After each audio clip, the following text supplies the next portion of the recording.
Welcome to this, Space and Rocket, no, the Starship Flight 6 recap and review. You two girls, tell your friends. You there, in the hat, tell your friends. Starship Flight 6 rocket review. One night only.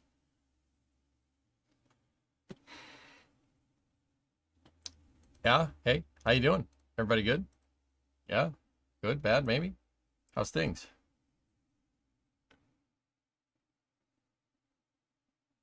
Your hat's on the other side of the room. Oh, okay. Well, all right. It is November 20th, 2024. I'm EJ. This is the Space and Rocket Review Starship Flight 6 Recap Edition. Yeah. We had Flight 6 go off yesterday. And, yeah, everything seems okay. Except, you know, they didn't do a tower catch and stuff. But anyway, I'm EJ, your host. I was just getting all the links together here. So, let's jump in. But first, they cut up Ship 26. Ship 26 went into the high bay. And they promptly cut my ship into pieces. It's in the high bay.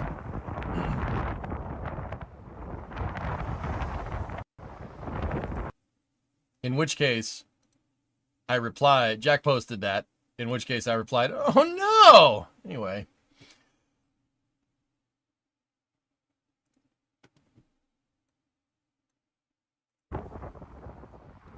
Now, guys, I thought this would be an interesting place to start, right? So this, believe it or not, is the most recent news, especially even with Flight 6 yesterday. See, there's the rest of the ship up there. Now, here's the thing. That is the engine section of the ship. It's the engine section, right? Tell me, why do you and everybody else hate it?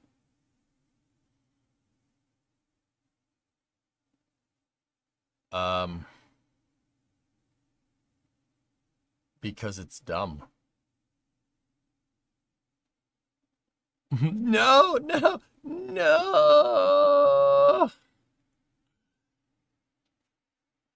Well, okay, so let me bring everybody up to speed. What was Ship 26? So here, ready? Ship 26. That's Ship 26 right there. It's a starship, but it has no tiles. It has no wings, but it does have a fully functioning engine section. Other than that, it's engine section, couple of tanks,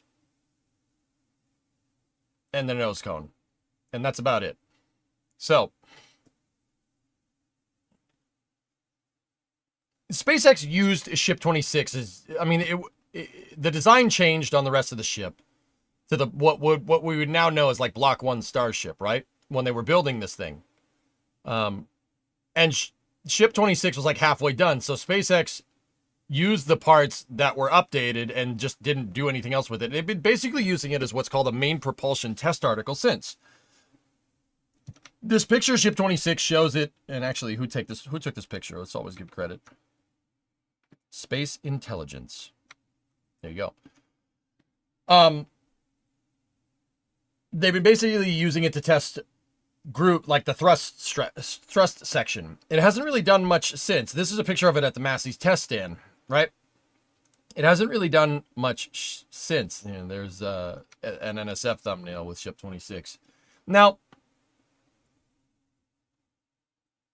No, I don't want to go. Yeah. Ship 26 right now. Falling into a pit of immortality. Mindless hell. No, I don't want to go. No, I don't want to go to the town.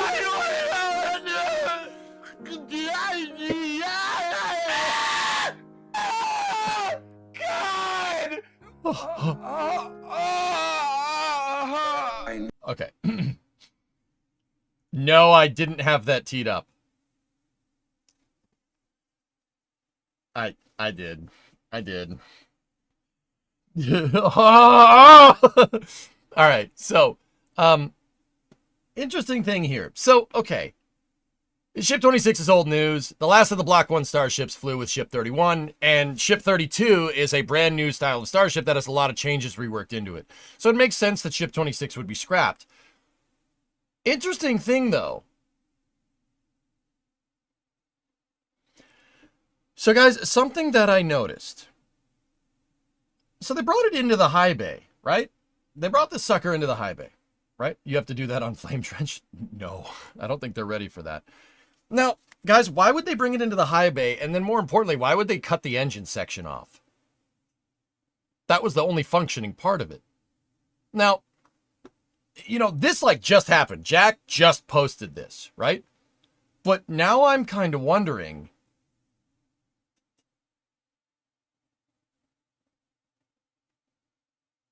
what are they going to do with the rest of this thing? You think they're just going to scrap the rest of it?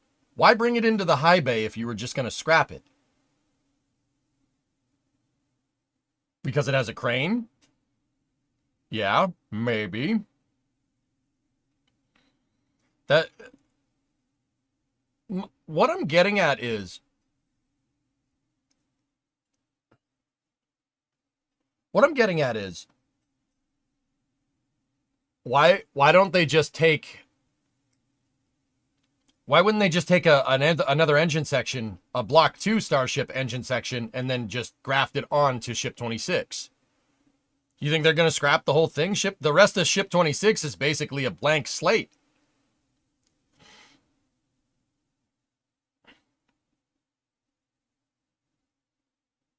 Booster 4 was scrapped in the high bay.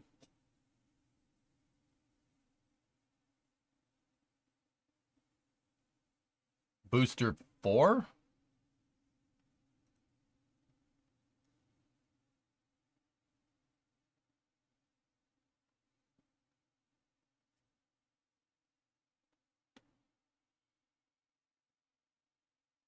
Block 2 is a different downcomer. They need to replace the common dome to do that. Don't give us hope? All right, fine. They're scrapping it. Piss off. Whatever. Just offering an alternative opinion. I hope your ship gets scrapped, and I hope all your dreams get ruined. Fine. I was trying to be cool about it. Nope, not anymore. No, sorry.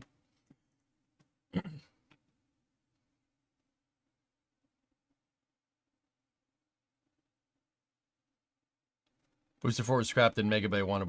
You guys keep saying Booster 4. That's two people, one person on the YouTube stream, one person on the Twitch stream that said Booster 4 was scrapped. Are you sure about that? You sure about that? You sure about that?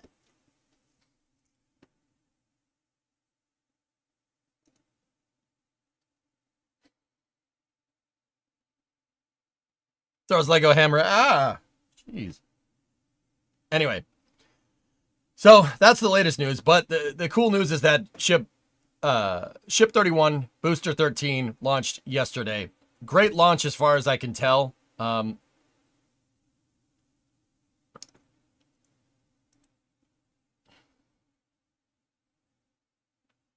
Booster 7 was...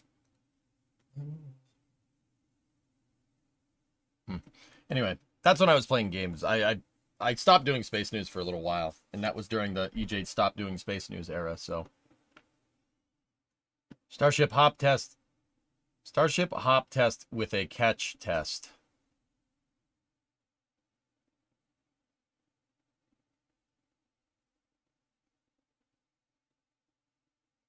Anyway. Moving on. So, Flight 6 went out. The launch looked good, but the booster did divert and ended up splashing down or doing a soft landing a little ways off the coast. Ship 31 did make it through re-entry, which is pretty dang cool. Here, I have some stuff to show you.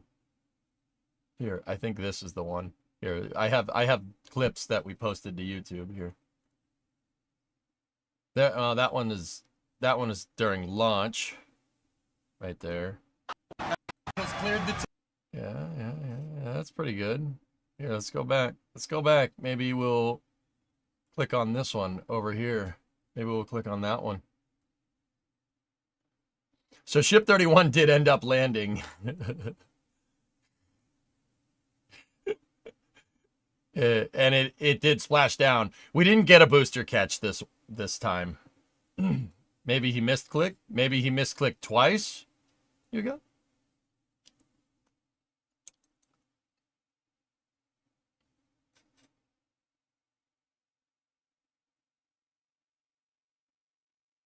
Was that the... I don't know. You tell me, David. Maybe it's an intern. Maybe.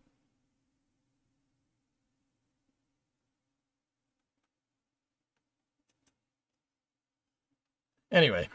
Oh, wait. I'm scrolling down Elon's Twitter again. That's probably not a good idea.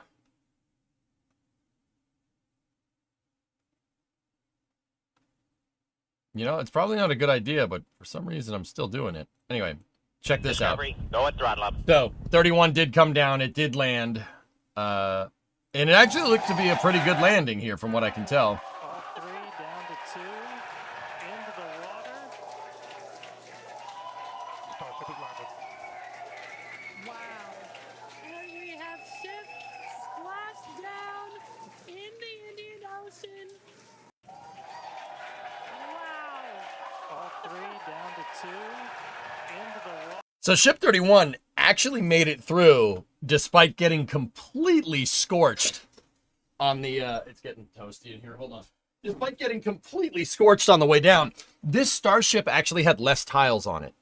It had way less tiles than previous Starships. SpaceX just took a bunch off and sent it, right? So Ship 31 did make it through. Actually, you know what? Let's just go right to SpaceX and we'll just look at the whole recap footage. So It's certainly a unique challenge. So that there was a launch here. Let's go over here. Let's just go through it again. I'll go through it, but with some commentary on it, just so we can get everything all. The continuity here can be all organized. So it was it was a very good day. Late afternoon in Boca Chica yesterday. It looks beautiful out. Notice the missing tiles on the midsection. Yeah, the missing tiles. Okay.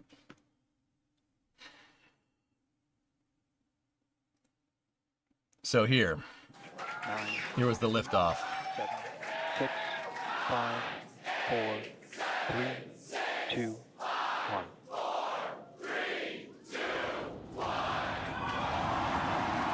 Looked fine to me, Brun.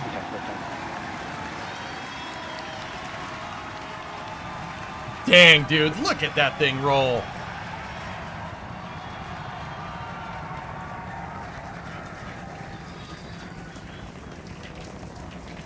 Unreal. Vehicle is pitching downrange. Booster Raptor, chamber pressure nominal. So once again, this is a replay from yesterday. Takeoff looked really good, but there's something that we noticed that you can't see in this. They don't show it. So, see that antenna? See that antenna up there? Just remember that antenna for later, okay? Hot staging.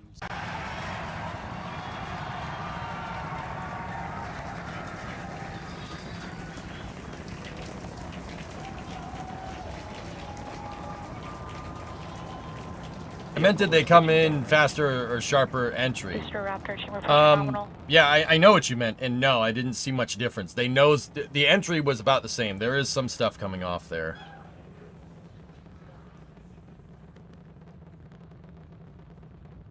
Oh, see, there's more stuff coming off there. Booster and ship, avionics, power, and telemetry nominal. Man, that thing is nutty. So I got to get up to staging here. Starship. 6 out of 6 lit on the ship. Booster. So check this out. Staging went really good, actually. The hot staging firing. Watch, the 6 engines will light up. 3 initially, and then 3 more. And we heard the tower I'll talk more about that in a second, Brun. Give me a second. So there's most engine cut off, everything but the center 3 Raptors. Ship engine startup. There it goes. Stage separation. All right, hot staging confirmed. It's so cool. Lit on the ship. Oh my goodness, that's so legit, dude. Yep, there we go. First stage, boosting back. Kate, Jesse, take the views. Hopefully I got a booster coming home real soon. Wow, from our view here, Dan, great views of planet But Earth listen. behind that super heavy booster. Right now it is performing the Ship boost chamber back pressure burn. nominal. That's a good Good one. news there, telling us that the pressures inside the ship are good. That is the second stage, or the upper portion of the vehicle. Follow along with the telemetry on the bottom of your screen. Yeah, booster is currently, super heavy is currently in its boost back burn. This boost back Ship burn, avionics power and telemetry nominal. this boost back burn lasts just a little bit over a minute. So we've got the a engine little, shut down. approximately 30 seconds left. We've had shutdown of that boost back burn. Up next will be hot stage jettison. So listen, The view from the camera on the left, or from the booster on the left-hand side of your screen, and then tracking cam there on the right-hand side of your screen. We'll see those grid fins. Booster offshore divert. hear that? Booster offshore divert. So, booster 13 here encountered an error that basically made it land out in the ocean. It soft landed out in the ocean, right? So why would it do that? There are gates here. They're automated, and except for one, there's a manual like button that needs to be pressed. It's not actually a button. It's probably just a button on the computer or something, right? So everything from like hot staging after staging, when the booster separates, right, it's going to turn around, it's going to boost back. It's going through a series of checks. What are those checks and why are they there? Well, obviously you have your normal checks to make sure that, the engines are working correctly, right? Making sure you're going in the right direction, right? The booster knows where it is, so it knows where it isn't, right? And then what it's doing is the booster's talking to the tower, okay? The booster and the tower need to do a handshake. The booster's going to basically, this is all automated. This part's all automated. The booster's going to look at the tower. It's going to call the tower and be like, "Hey, tower, this is Booster. How you doing? You ready to catch?" And the tower's going to be like, "Oh, hey, Booster, this is Tower. Yeah, I'm ready to go. Are you ready to go? Yeah, I'm ready to go." Right? So this happens basically during the boost back burn. And what it's basically doing is making sure that it can go to the next gate to basically set up it happens during the boost back. It'll set up the trajectory for landing at the tower if the handshake is good, right? It's got to do the secret handshake. And if it misses a step, right? If it misses a step, it'll divert. They just called divert right there. They called divert before the boost back burn. Not before. It's basically around the same time. But anyway. So what Booster 13 ended up doing is just doing a soft landing out into the ocean. Now, that begs the question. What went wrong? Who failed the handshake? Did the booster fail the handshake or the tower fail the handshake? Well, we'll get back to that in a second.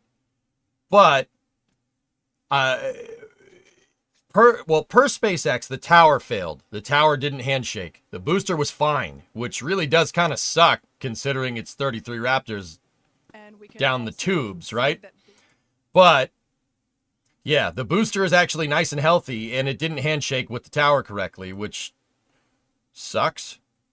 So, Super Heavy did come down. It came down pretty much okay. Now,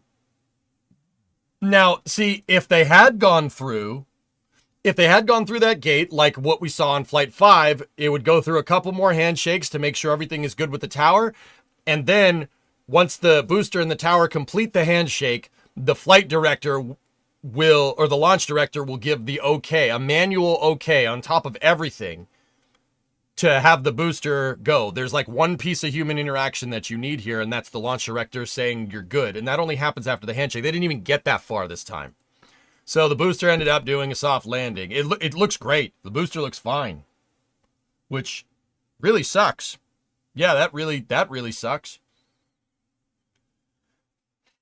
She came in perfectly fine. Look at that. All the engines running, perfect relight. Everything's looking good.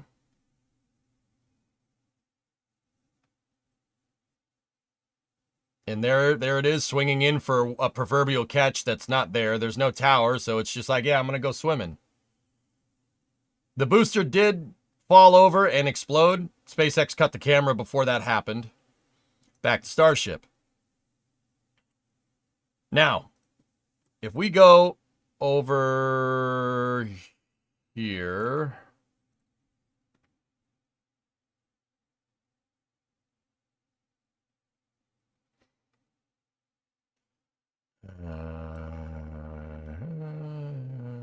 all right. So, remember that little antenna on the top? That is a communications antenna for the booster, as far as I can tell. Why else put that thing up there? Right? Put it up there so the booter can see it, right?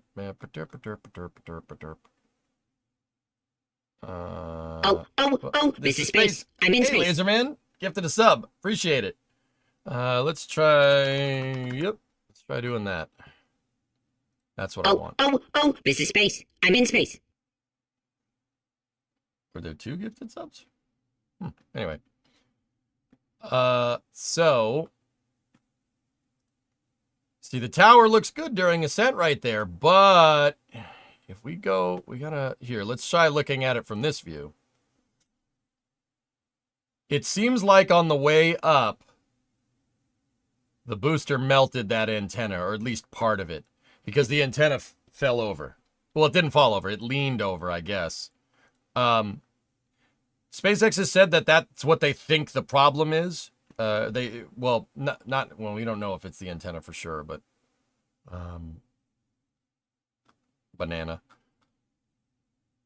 You might like following Microsoft. No, I don't think I will. So, you know what? We'll let's go over to the Burgonator here. So, they have a picture of it, Tori Bruno.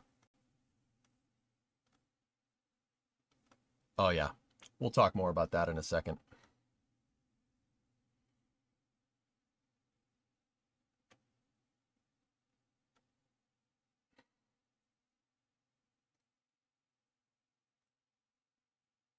Also, this is Jack's slow-mo footage, which is...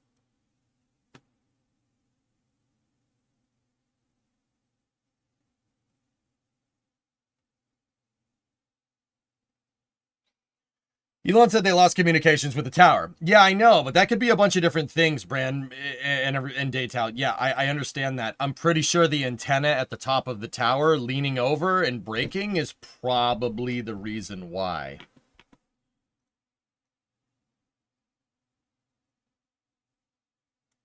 Nope, not in that shot.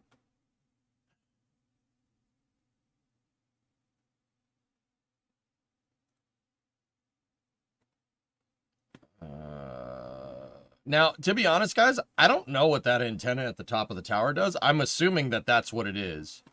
Yeah, see, there it is. Look, it's broken. See, it's leaning. Also, banana.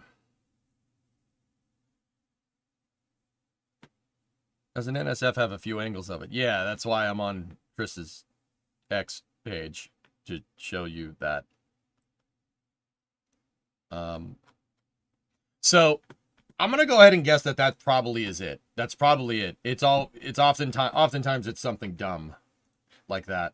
And in which case that kind of sucks because you did lose a booster, but also at the same time that's pretty good considering Super Heavy is like how complicated it is. That means it worked really, really well. That means it wasn't the bottleneck. Honestly, fixing ground side stuff like that, like just armoring up that antenna, not that big of a deal if that's the case. I'm pretty sure that's their receiving antenna. See last, please. Okay. I don't see your last. I'm scrolling through chat. I don't see it. If you didn't tag me, Foz, I'm just going to assume you're not talking to me.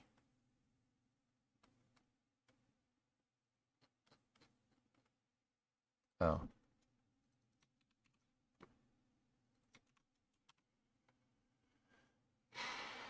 So what's Zach saying? An interesting thing that Zach noticed, but I didn't think much of it at the time. During the pad avoidance maneuver, the chopsticks seemed to take quite a beating per usual. After Starship cleared the tower, the chopsticks began closing to perform the automated health checks. They ended up opening up again a few minutes later, which did not happen during Flight 5. This is the time period where the issue was detected. Since the road open, crews have been on the chopsticks performing inspections. Since the road open, crews have been performing inspections. You can also see before and after the lightning tower damage. I doubt this surely played a part in triggering the abort, but it's possible. Yeah, see, like, that's what I mean. That's odd. That's something that's visibly broken, so might be that, might not, don't know. The official statement from SpaceX has said, yeah, here we go. Following the nominal ascent burn stage separation, the booster successfully transitioned to its boost back burn to begin the return to launch site. During this phase, automated health checks of critical hardware on the launch and catch tower triggered an abort. So what does this picture from Lab Padre show?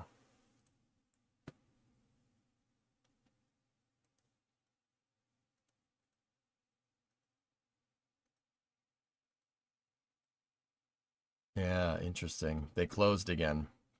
So yeah, it could be the antenna. It could not be the antenna. It could be something weird with the chopsticks. Yeah, either way, I think it's pretty conclusive that ground side infrastructure, ground support equipment was the problem here. I think that's pretty conclusive.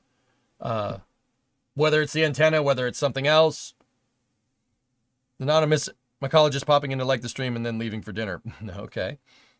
Probably missing something, but why don't they use Starlink to communicate with each other?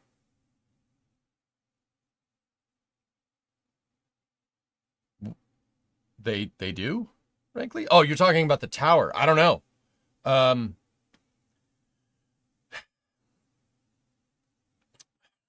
They might use Starlink. Who knows? It's hard to say.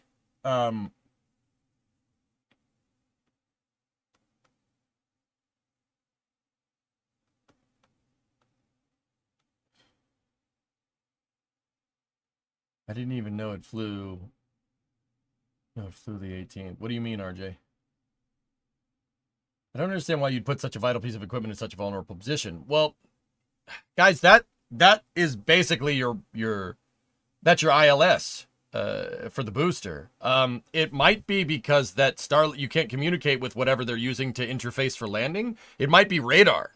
If it's radar or something, I mean, I don't know. I don't know enough about radio frequencies to know how this really works. I can tell you how Falcon 9 works, but I'm not sure what Super Heavy does. I'm not sure how it interfaces and how it handshakes with the tower. I know that it does, but I don't know how. Maybe it's something that we'll learn over time. Like, I really don't know. Do you think once Tower 2 is online, they could use a second tower as a backup if this happens? Probably, Chad. Maybe. It could divert. I mean, if they have divert contingencies in there, they should have divert to another tower contingencies, right? Like, the antenna tower could possibly be a huge remit, especially if they're using a GPS receiver up there. If they're using GPS or radar, yeah, Starlink I don't think is going to work that way.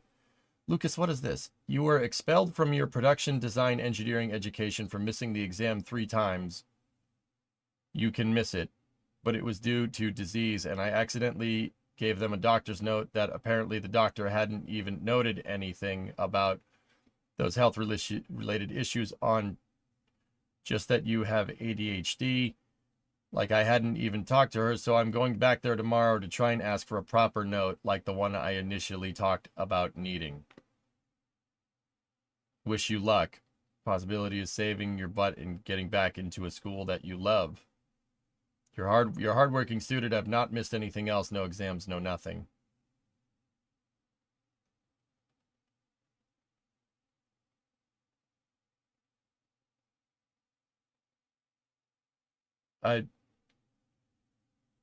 Lucas, what did you said because of disease. What disease are we talking about here? Or are you going to bed? Well, if you're going to bed, good luck.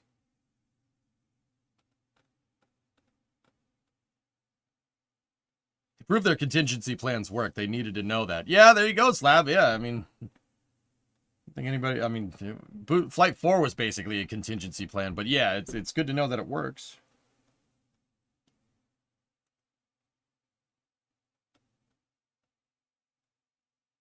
Do you have any thoughts on Sabre Skylon? Yeah, I do, but it costs money. They would need to buy they would need to buy what my thoughts are. Get it because they're bankrupt. Yeah, no, that sucks, Leaf, but yeah. My guess would be the antenna would be for range finding. Yeah. Probably still do. Do you know what RTK is? They're using a GPS receiver up there to broadcast corrections to normal GPS drift. This is how you get sub-centimeter precision. If it moves, there goes your precision. That, Aqualex, that's what makes sense, right? Like if an ILS isn't working correctly, plane crashes into the ground instead of landing. Yeah, that thing needs to be perfect, right? Anyway, it looks like Lucas went to bed. All right, well, anyway. More Artemis 2 news that you sent me on Discord. Yeah, okay. So, it could be that. It could be whatever. I mean, once again, my money's on this. My money is on the antenna at the top. If they're using GPS and it's moved, the booster crashes into the tower. So think about it like this, guys. If the sensor is at the top of this tower and it needs to be in position, it needs to be right here. If the tower is leaning at like 5 degrees, we're talking probably about a 5 degree, if the tower is like 30 feet tall, we're probably talking like a 5 degree or 5 foot change, like almost a 2 meter change. And a 2 meter change is not, you guys are right. A 2 meter change is not good if you need sub-centimeter precision, and that is what they need. Dude, even if it was a meter precision, being a meter off means the booster hits the tower. And so I know, like, they caught one before, why don't they catch it again? SpaceX ain't going to risk their operational pad. They're not going to risk it unless they're absolutely sure. Right? So it did suck seeing the booster not land, but it's okay. Tower is way more valuable than the booster. Yep. Imagine if they could switch towers for a contingency. Yeah, maybe. Does Scott Manley care if you show his stuff? He shows a side-by-side speed and altitude of flight 5 and 6 go to 5 minutes. That's the kind of stuff I'm trying to avoid, Goalie, because Scott might be okay with it, but the YouTube monetization stuff might not be okay with it. So I'm just, dude, I'm still trying to figure it out. I don't want, that's why you guys have been linking me YouTubes, and I'm like, nope, sorry. Dude, you haven't, I don't mean to complain. The YouTube monetization stuff sucks. It can flag like promo footage. Like, so, if a satellite company has promo music, right, and they have music that's copywritten in the background, it'll flag it and it'll demonetize the entire video. We're talking a 5 to 10 second hit demonetizing a 5-hour stream. I'm not taking any chances. Screw that. No, we can't do that. Even if Scott's cool with it, I'm like, and I'm pretty sure he is. I'm not doing it.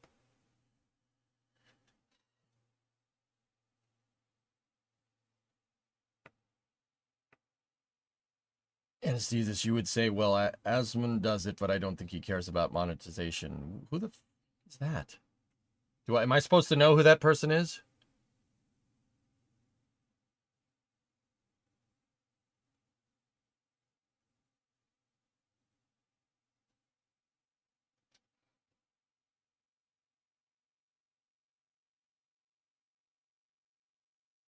Oh, that's that guy that doesn't pick up. That's the guy that doesn't pick up after himself, right?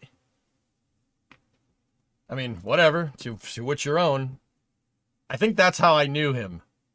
I don't know him personally. I've never met that guy before in my life. I don't know, dude. I don't know. I'm not risking it, dude. I need money. Well, money, dude. I'm not going to lie. He's one of the biggest North American streamers on the platform.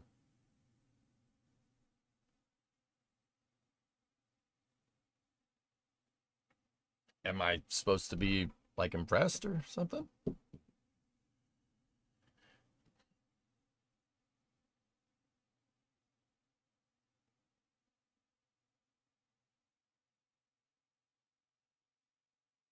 Sorry for even opening that one. We could put that one on the shelf. Like, I don't know, dude. Yeah, now I'm remembering now that guy. Yeah, I don't know. I'm not gonna say anything bad or anything good, dude. If I'm remembering correctly, there was some drama there, so I don't want none of that. Nope. No. But you asked who he was. Okay.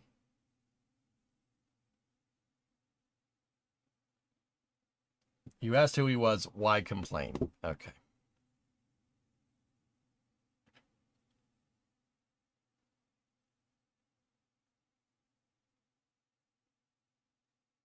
Are we done?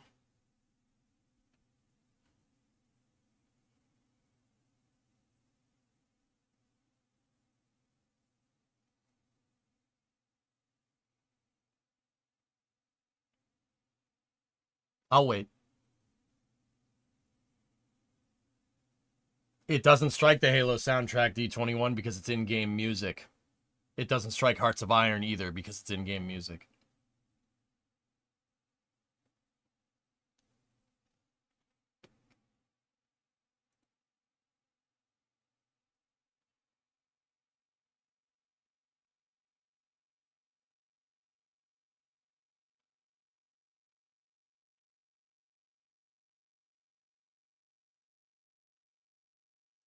Yeah, you got to be careful with it, dude. So.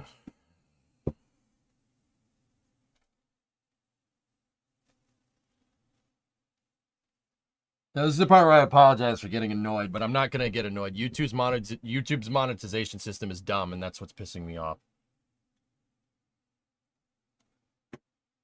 It's just, it's such a pain. Dude, you guys don't know. Like, if it gets flagged for like 1 second, it'll demonetize it. It's worse than Twitch. It's like way worse than Twitch. But, you know, gotta freaking someone.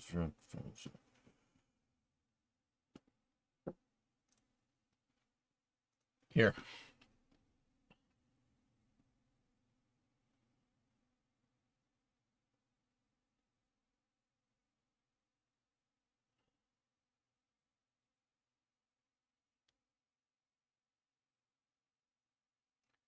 All right. Let me reset here. Just look at that while in the meantime, I got to catch up with YouTube chat here. More Artemis 2 news. Yeah, I got that. Prove the contingency plans work. How do you feel about a ship catch attempt ahead of Flight 8? Yeah, I think they should, Conan. I did chuckle when Elon was explaining Starship to the president-elect to use the model just like you. Give it another try with your last name. Morton Muehlberg Lund. Damn it, man. Why are you trying to get me to say... I can't speak your freaking language, dude. Dude, you coming at me yesterday. That was funny, dude. On the Starship Stakeout stream yesterday. Every European viewer with a funky name was like, hey, say my name. I'm like, you butt surfer or something. I tried to throw my hat in the ring, but man, some of those things are like, I don't know how to say that word. Scott said something about one of the flare losing its skin. Did you notice it? Well, one of the flare. I don't know what that means. Sorry, I'm thinking about too many things. Dude, I'm telling you that the YouTube monetization thing is like a freaking... I think I'd rather talk about KSP2 for frick's sake. Or lack thereof. Like, it's just one of those things. It's so freaking annoying.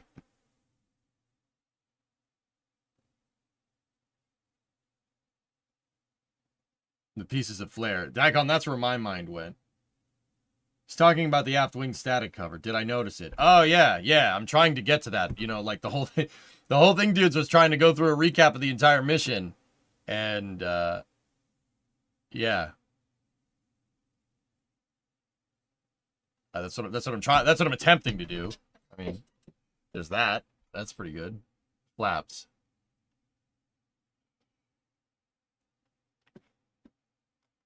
Okay.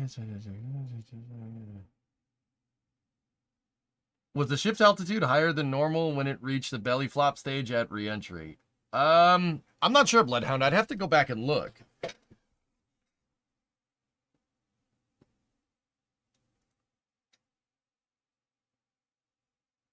Oh, dude, oh man, look at that thing. Look at that thing freaking roll. That thing is nuts. What a piece of equipment that is. All right. Anyway, so it's tough, Coltech. You could whistle something in like A minor. You could whistle a note in A minor and somebody would copyright claim it. It's really frustrating having to waste like 30 to 45 minutes every day. Because, okay, so here's the thing, dudes. Before we get to the rest of this, if it gets flagged, it'll demonetize it instantly. And then you have to go in and then you can either appeal it or you can mute the part that gets claimed, right? And if you appeal it, then if you mute the part that gets claimed, you have to go back and you have to edit the damn video. I don't have time in the day to waste an hour on a 3-second copyright claim. Demonetizing like a 5-hour stream. It sucks. It's such a pain in the butt, dude.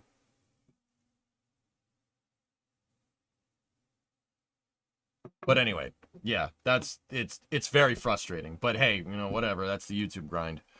Anyway, so the ship didn't make it up. It did go through reentry. Their banana. We don't know if the banana survived, man. We don't know for sure, but there it is, just floating around. I wanted to see this view during reentry. I'm not gonna lie to you. Yeah, we gotta make those YouTube big bucks or whatever.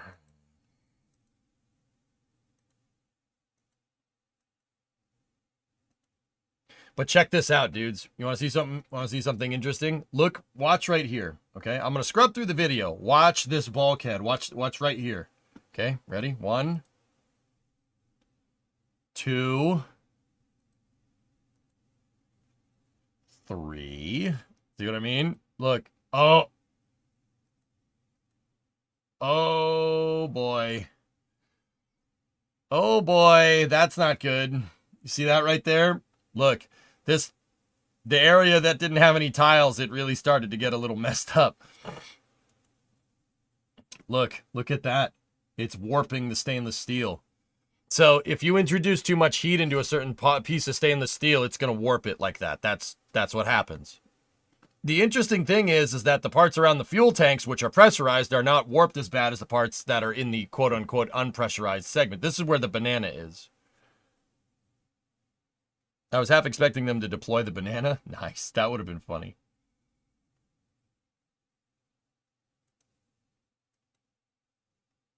Yeah. So the cool thing is that Starship did make it through. It did make it through. That's what you meant yesterday with the dent.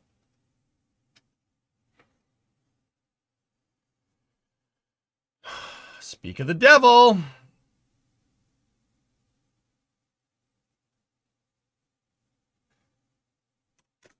I just got an email. The Halo, the Satisfactory video that we just finished an hour ago has been flagged. And it's not for Halo music.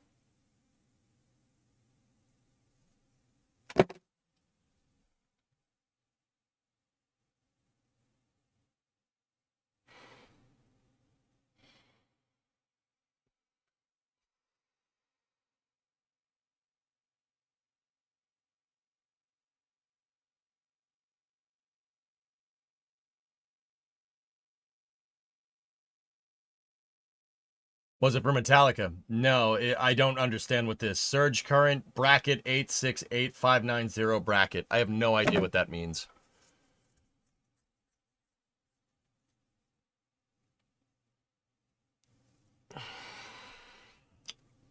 Anyway.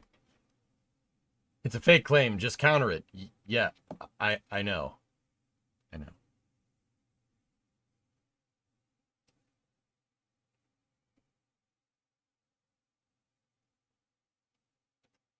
Fine. Give me a second.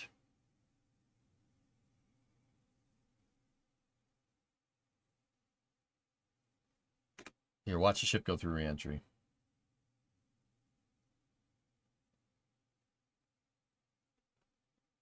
Does it at least give a time code? Yeah. I mean,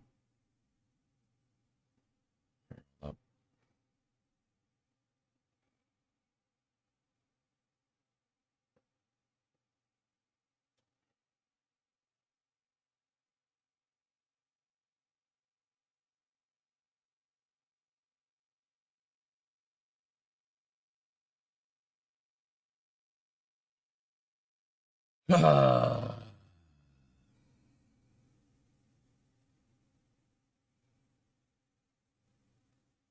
know the game Archean has been flagged for the sound effect of the water. Yeah, it's always something dumb, Red. I have a video of just me talking and it gets claimed.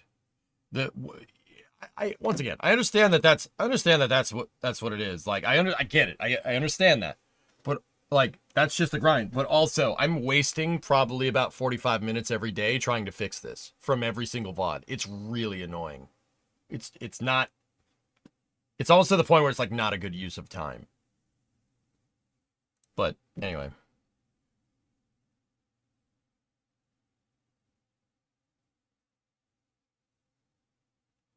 Oh, thank you. Yes, please do that. So, I'm trying to log into YouTube Studio and it's frozen, by the way. Yeah. Click the sign in button and it's just stuck like that. So, thanks Google. Really appreciate that one. You rock.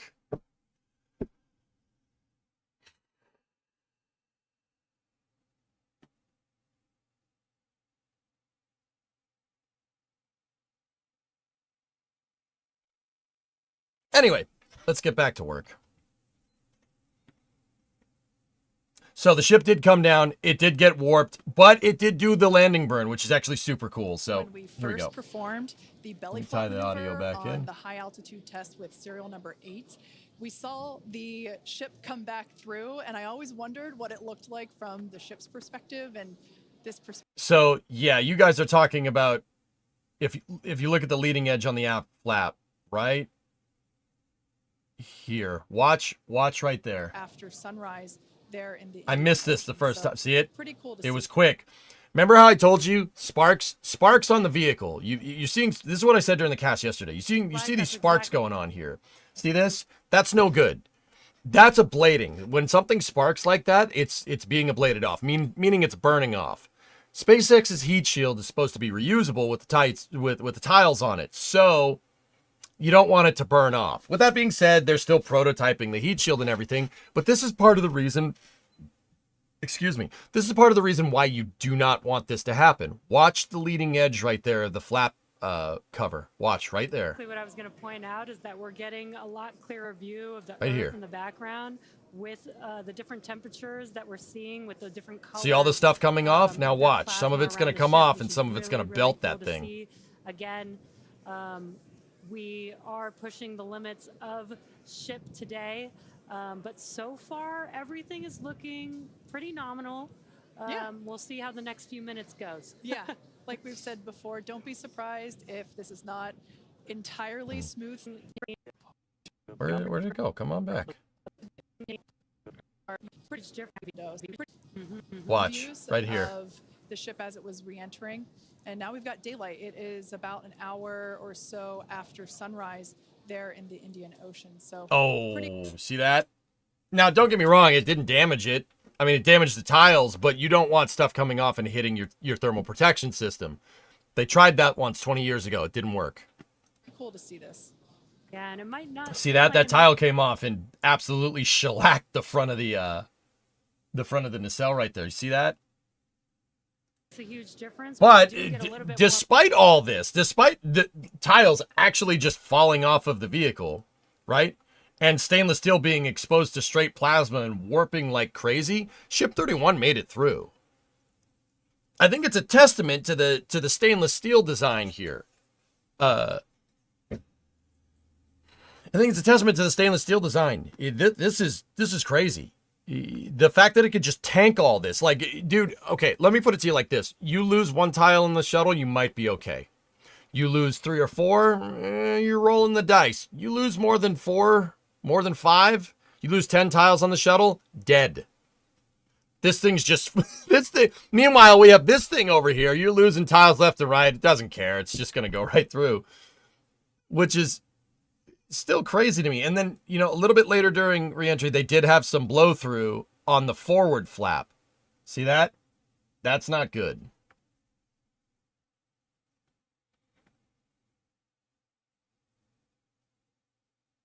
Could they use the shuttle tiles on Starship? No. McGillicuddy, believe it or not, the Starship's tiles are like a Mark II shuttle tile.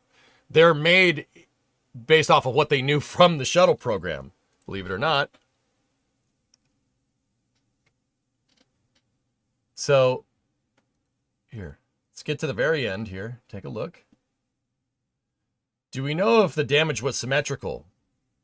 Well, right, hold that thought. That's definitely not symmetrical right there. Something, a tile came off and hit that. But see how warped the hull is? Look at the hull of the ship. See? It's all like wavy. Yeah, that's no good. That's what happens when you put too much heat into stainless steel. Or aluminum for that matter. Aluminum would do the same thing. And then it would do this and then it would crack. Stainless steel would just warp. And it'll just kind of stay like that, which is what we saw right here, right? Now, ship 31, yeah, here we go. Now, here's the thing. Here's what they were trying to do. They were trying to nose the thing down. Nosing Starship down. Where's the model? Let's get the model. Nosing Starship down like this during its like subsonic belly flop, they drop the nose. So this makes this extremely aerodynamically unstable. The reason why is because you're very susceptible to yawing conditions here, with both of your forward flaps up like this. But it seems like they didn't drop it too far in one direction. But yeah, it becomes you become aerodynamically unstable. And what you're susceptible to here in this particular scenario is roll and yaw. The vehicle could do this in this case. You can maybe get away with it with the aft flaps kind of compensating, but here, you really see them nose the thing down right when it goes through the clouds because you have a little bit of a reference here. So take a look. The stainless steel coloring looks sweet, yep. Now watch. They're going to dip the nose of this thing right down. See, right there. Oh! Ho, ho, ho, ho, ho. Look at it. That's 5 to 10 degrees down.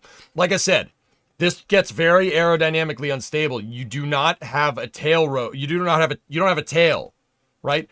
If you start tilting this nose down and Starship starts going forward, you don't have like a rudder or a vertical stabilizer. You have these, and those can help you to an extent. But in order for Starship to be able to maintain its roll and also maintain yaw, you need all 4 flaps. So folding the forward flaps like that completely up and then trying to rely on the aft flaps only is very aerodynamically unstable. Like, meaning that you'll just slip out of control. And now look, they dip the nose and look, watch the movement on the flaps when this happens. See, they dipped it and it starts to get unstable and then it'll compensate real quick. See, look at the flap movement. Did you see it? The whole flap went, oh, nope. We got to fix that. Did you see it? It happens very quick. Now, see, notice the flap here is making some slight adjustments, right? It's not big movement. The flaps are kind of going, right?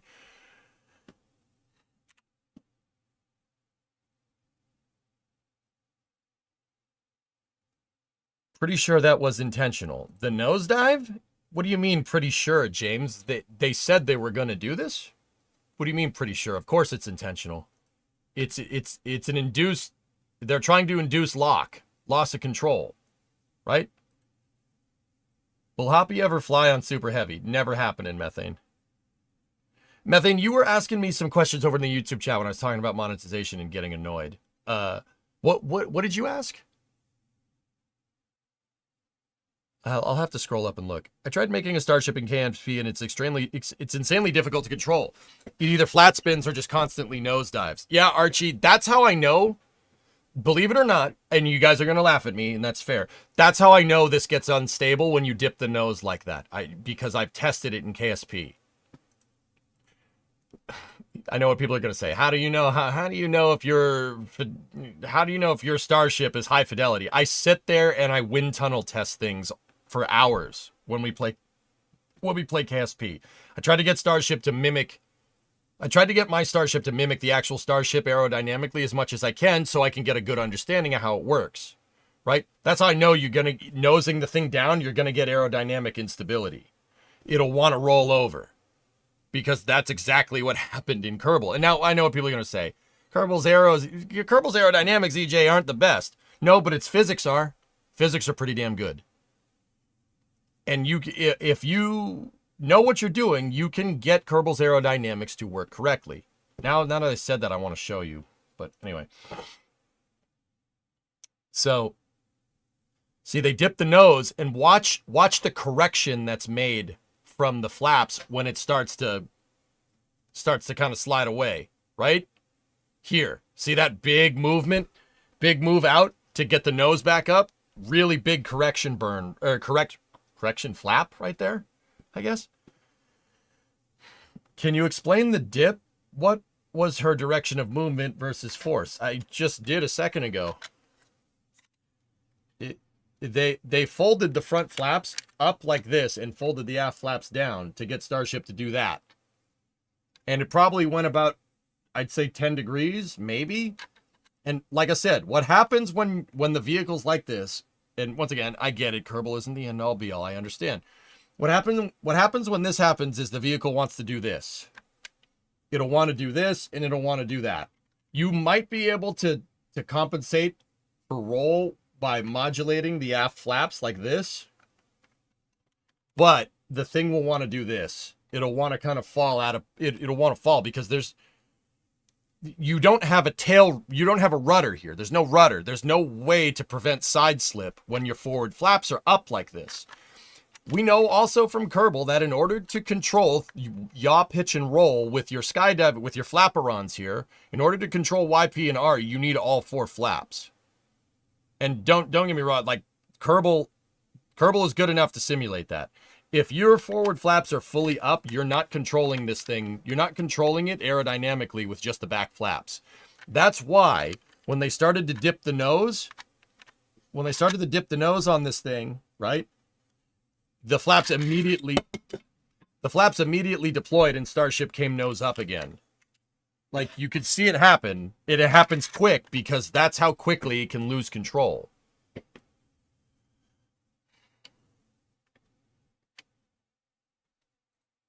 EJ, you're blocking the diagram of the ship behind might help the crowd to understand better in all caps. Okay. Could you use engine gimbal for roll as well? There's no engines activated, 7.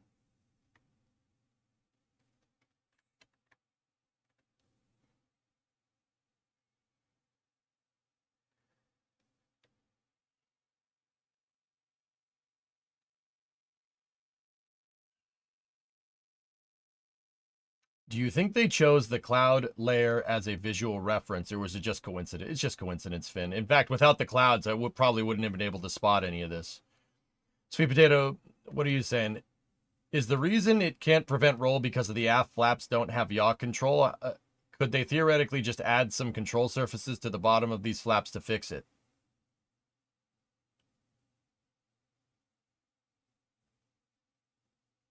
Yeah, but...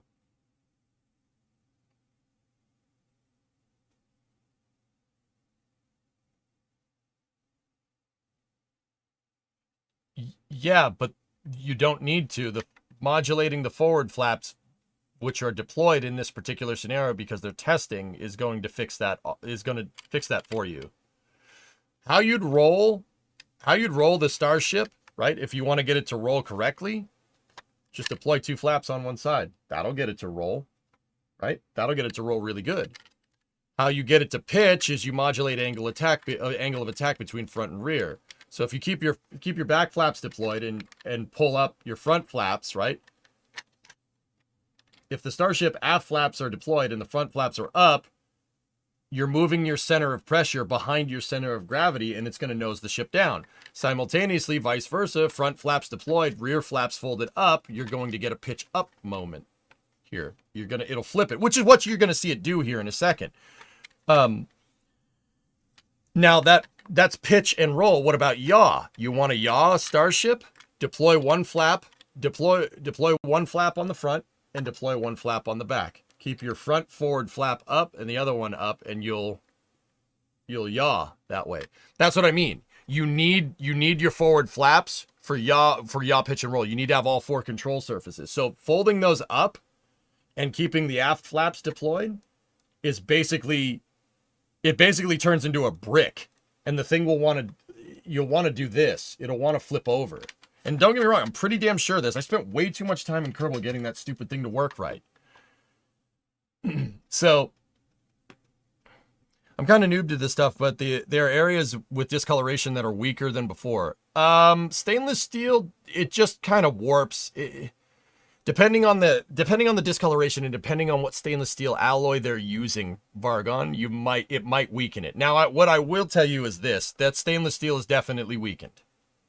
This is definitely weakened. I'll show you why in a second. So watch. Check this out. They're gonna do forward flaps are deployed, right? Now watch. They'll pull the flaps up. Oh, this is after the nose down thing. The forward flaps are deployed, rear flaps closed, and the thing will basically flip. It'll flip right over, right? It's flipping around, and there you go. And now all the flaps are gonna fold up. There you go, right? And now we see it coming down. Now look. Interesting stuff here from this shot. I hope they get this shot on the big screen. You guys remember when I said the shuttle could lose maybe like 5 tiles? STS-27 is probably the most amount of tiles you could lose without basically vaporizing yourself. There's entire rows of tiles missing off the bottom of this thing. Look at all of it. That's where all those sparks were coming from. That's where all the sparks were coming from. Now, here's the thing. Does that mean SpaceX's tiles suck? No. My guess is the sides of the fuselage got all warped and stuff, and it probably bent the entire ship a little bit, and that was probably enough to open up the gap on the bottom of the tiles and let plasma in and start burning them from the backside, which I'm pretty sure is what happened. Pretty sure. I mean, you might be wrong. But here, another point to suggest that the hull might be weak is watch what happens to Starship when it falls into the water. So right there, the engine shut off, right? And you see it fall over. And right when it splashes into the ground, the hull buckles. The whole thing goes like this. And then look, see? See what I mean? That thing is like, it's broken. It's very broken. The thing's split in half. Well, not split in half. It's close. It definitely broke right here. Right where the fuel tank attaches to where your payload bay is. It's definitely broken. And it's on fire, right? The banana flambe, indeed. It is the banana split. Yep. Now, the interesting thing here is it looks like the entire aft engine section is, or the methane tank, the oxidizer tank, the whole engine section, that seems okay. But, look, right at the seam. See what I'm talking about? Oh, look at the whole front. The whole front collapses. And it separates. Crazy, right? So, Vargon, you asked, did it weaken it? Yes. Yes. The steel is really, really hot, and it's warped, and then it fell into extremely cold water and tempered it, and it basically just shattered into a bajillion pieces. Where did this Starship land? The Indian Ocean. If they keep this level of safety margin, would people survive that? Bob, if you had like a spacesuit and a good pressure vessel in there, like provided the pressure vessel didn't crack, yeah, you'd be alive in this scenario. Sure. I mean, it really depends on how much reentry heating went into the payload bay. But yeah, I know enough about this to know that, yeah, you'd be okay. I mean, the G-forces might hurt a little bit from that reentry, but yeah, I think you'd be all right. Like if there was a Dragon capsule just like suspended in the payload bay instead of a banana, you'd probably be okay. I'm going to go ahead and guess you'd probably be fine. But once again, aerospace doesn't work like probably would be fine. That's not a thing. You know, it's not a thing. You got to make sure.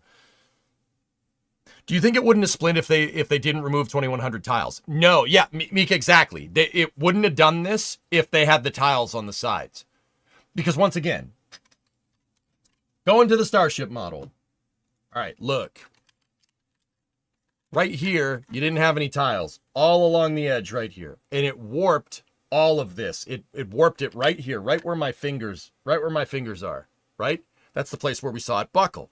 It warped it all up in here, especially down here, right? It warped all the way up to here. So you're getting probably all of this, right?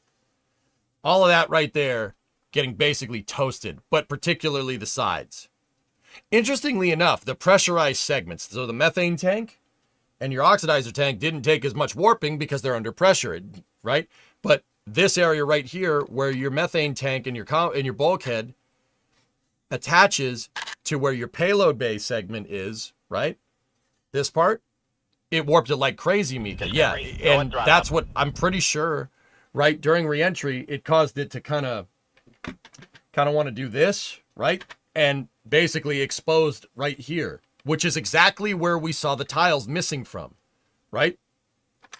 Basically, it warped the stainless steel and Starship started to buckle like this. I mean, this is a gross exaggeration, but it started to do this. It started to buckle. And then tiles coming off the bottom because the hull was starting to buckle are the ones that came up and hit the aft flap right here, I'm pretty sure. And they were missing an entire rows of tiles from that exact area. We saw it from the landing footage here. Let me back it up for you. Look, see? And keep in mind, this is just a hypothesis, but I'm pretty sure that that's what happened. So it's already weak. You're already missing some tiles. So this thing splashing into the ground just basically was the straw that broke the Starship's back. You think Cruise Starship will have a gyro for the flip, like a camera gimbal? Not needed. How will Starship even do reentry when there will be humans on board? Is it not going to be the same profile, right? SpaceX, guys, okay, look. This isn't your end-all, be-all scenario for this. It's like, oh, they'll never solve the thermal protection system. I can see it now. I know people are going to be like, they'll never figure it out. They had so many problems with Ship 31, they'll never figure it out. The truth of the matter is that they took a lot of tiles off of Ship 31 because they didn't see it vital to replace all of them like they did with Ship 30. And they sent Ship 31 to do a thermal protection test just to see. And this kind of brings me to the conclusion of Flight 6. And this is why it's a Flight 6. This is the Flight 6 recap, I guess. I don't think SpaceX cared. I think they did. They sent it. They sent it right now. And losing Booster 13 was probably not cool. Probably didn't want that. But they sent it very much how they sent SN11. They sent it to free up space. This is an old design, guys. It's an old design. That Starship is not good. It's not your end-all, be-all for thermal protection. A lot of the problems that happened to that thing, like burn through on the front control surfaces, they've already fixed with Ship 32. So why, They had time to replace all the tiles on Ship 30 for Flight 5, right? But why bother replacing all the tiles on Ship 31 if your tile configuration on Ship 32, a newer version, is different? Why bother? Who cares? So, they said like, oh, they took all the, they took all the tiles off, right? And they took a bunch of tiles off of Ship 30 as well. But here's the thing. They put them back on Ship 30. I guarantee you they got like halfway through the tile replacement process on Ship 31 and said, it'll be fine. It'll be fine. Whatever. Just send it. 12 Bravo. Yeah. What a show. And you know what's crazy? They took off like 2,000 tiles and it still freaking made it. I still can't believe that. Hey, Running Bear, what's going on? Hired, did you find a clip for me? Hold up. No way. How old is this? This is 4 years ago. Oh, geez. Oh, God, look at me. What the hell is my hair doing? All right.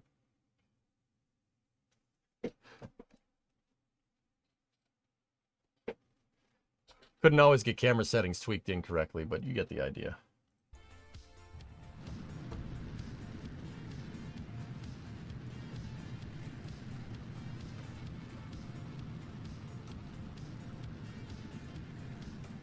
That's an awfully long hover there, pal.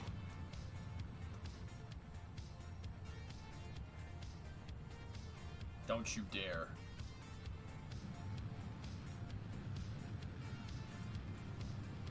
I screwed it up. I landed this?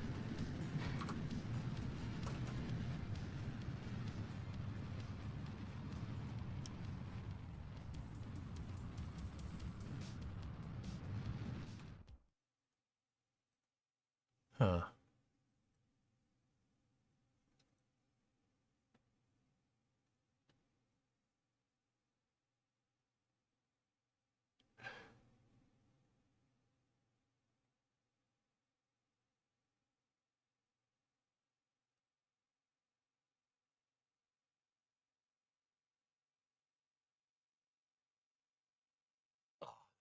Mess with this.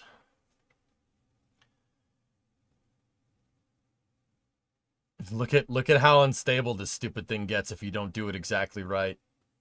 And yeah, dude, we probably spent 100 hours flying this thing, at least 100 hours. I sequenced Cal controllers and made my own guidance system for it to work with a joystick. Yeah, it's very easy for it to get very unstable and flip over. Like real easy. RC, what's up, man? You were such a young punk. BA, there is pictures of me streaming from like 12 years ago.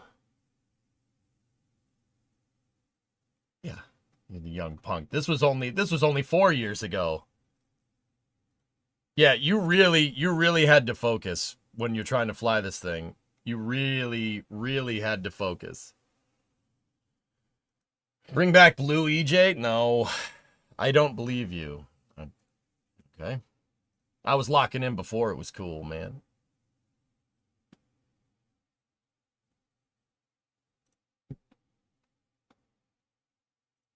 Locking in before it was cool.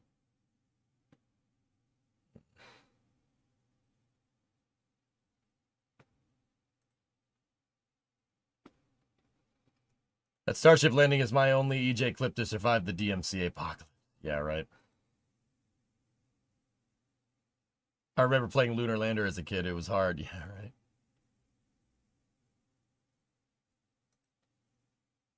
Oh, yeah. All right. Here, BA. You want to see? Look.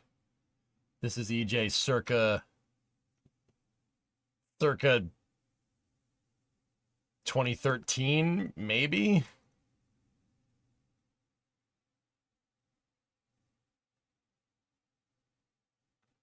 Is that good enough for you?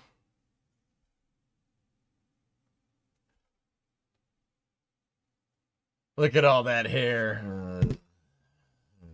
It's still there-ish. It's not. It's kind of here. Kind of have it still. Who the heck is that? That's me.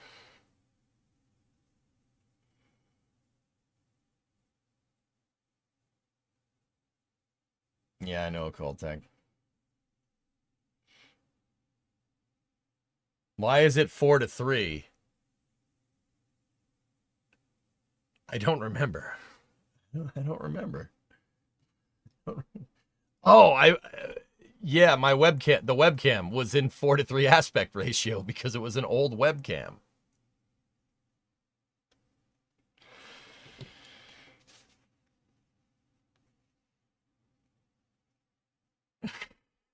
Yeah. My webcam used to be in 4:3. That's how long I've been streaming. Did you wear the shirt from IFT5 yesterday for the booster catch? I did. Yeah. So, yeah, see? Okay, so here's the thing. We talked about ship 31. It made it. It barely made it, but it made it. We talked about them diverting the booster. What does this mean? Where are we at? So, I'll be honest, I'm bumming about booster 13. That's, you know, dude, if this was the first, you know, like catch attempt, if this was flight 5 and it diverted, I would have been like, all right, cool. But to have one caught and then the next one not, that sucks. I've always said this, dudes. The boosters are your bottleneck. The boosters are SpaceX's bottleneck. That is the big problem. You can make a ton of Starships. It's only 6 engines. Don't get me wrong. Most rockets have, you know, what is it, like 6 to 10 engines? Like, that's pretty complicated. The booster has 33. You do not want to lose 33 engines.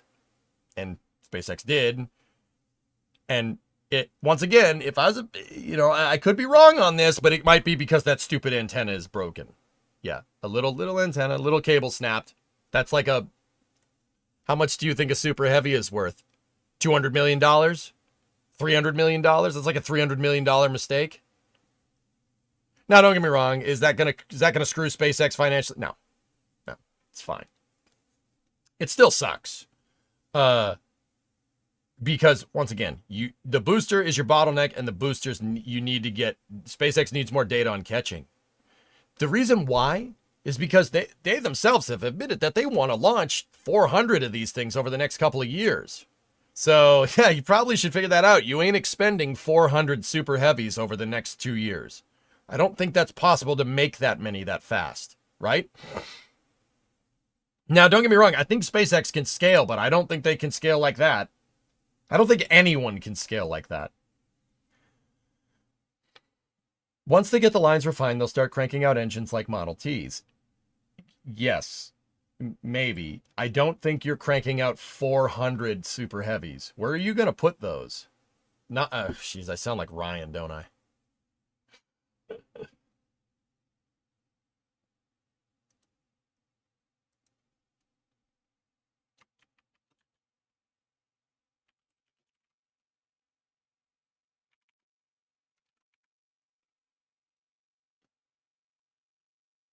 Every 8 hours. Yeah, Ryan virus. Yep. Anyway. There's also a problem that these boosters won't be reusable until they're using Raptor 3s. Yeah, exactly. Being spoiled by a booster catch is tough to beat. Well, guys, don't get me wrong. I mean, I want them to do it, and if anybody can scale, it's SpaceX. The point that I'm not, I don't want to get into a conversation about scalability, to be 100% honest. If SpaceX wants to scale, they'll figure it out, but I'm not sure they can scale like that. But with all that being said, that's not the point that I'm trying to make. Sorry, my head is thumping, man, from not sleeping for 2 days. Even after a good night's sleep, my head's still like, did I take Advil? Yes, I did. Just before somebody decides they want to be my doctor. No, trust me. Trust me. I feel like I'm hungover. So the point that I'm trying to make is that you can't expend boosters. You really don't want to do that. You really don't want to do that. And it kind of sucks seeing Booster 13 get plunged like that, especially since it's fine. Like, it was fine all the way to landing. It landed perfectly. It just didn't get caught. There was just no catch tower where it landed,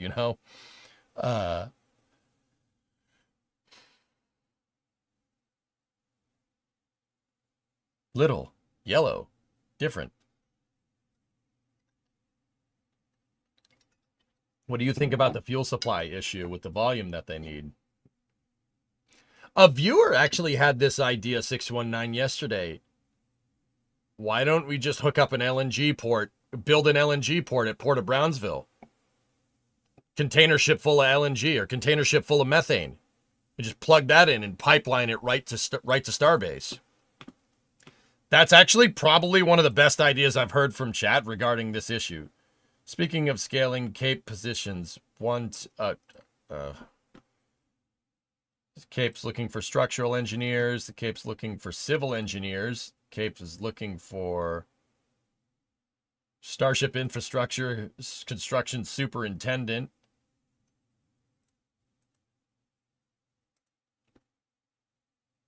Yeah, they're going to scale at the Cape.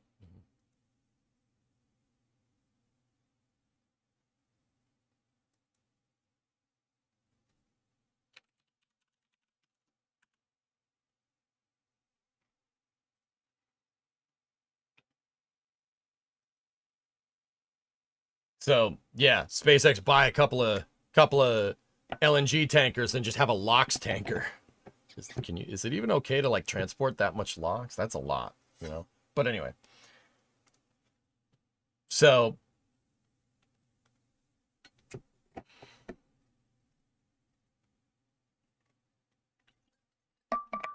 hey Jay, hope all is going well. Hey Base Thrill, what's up?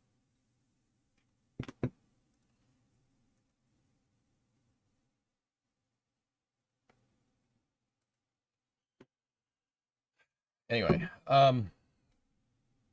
that's the thing, with the 400 launches only be at Boca. Probably not, Ren. Well, considering those My head hurts. My head's killing me, dude. Considering those jobs that Phil just posted about SpaceX postings, they're going to scale at the Cape. That's probably where it's going to happen.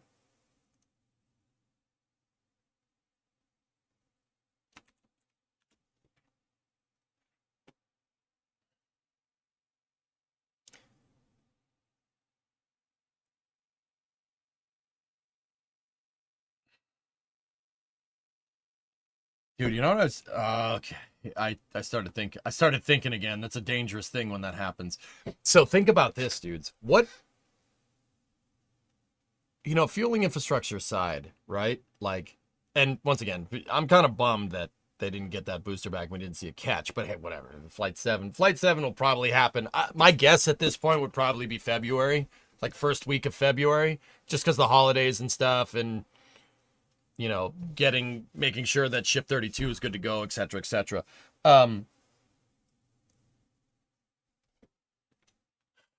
Actually, you know what? Before I have that thought, there are some other things that I want to show you. So Elon talked about here. Check this out. Here he is confirming what happened. They lost communications to the launch tower computer. Catch would probably still have worked, but we weren't sure, so it aired on the side of caution. Yeah, SpaceX doesn't want to risk their only operational pad on a chance like that. That's no good. And then, here, check this out. The biggest technology challenge remaining for Starship is a fully and immediate reusable heat shield. Being able to land the ship, refill propellant, launch right away with no refurbishment or laborious inspection. That is an acid test. Yeah, there you go. So somebody asked, is perspirative cooling still off the table? Okay, he said metallic shielding. Oh. Lost comms, not range finding.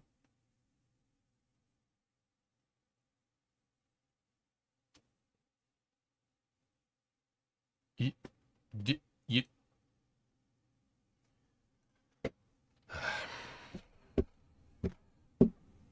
guys you're really experts today. Either that or just making my head hurt more than normal. Just my reactions to the videos. Just breathe. Oh, I want to rip into chat so hard today, dude, but I know I shouldn't. I know it's just my head hurting, but also making it really difficult.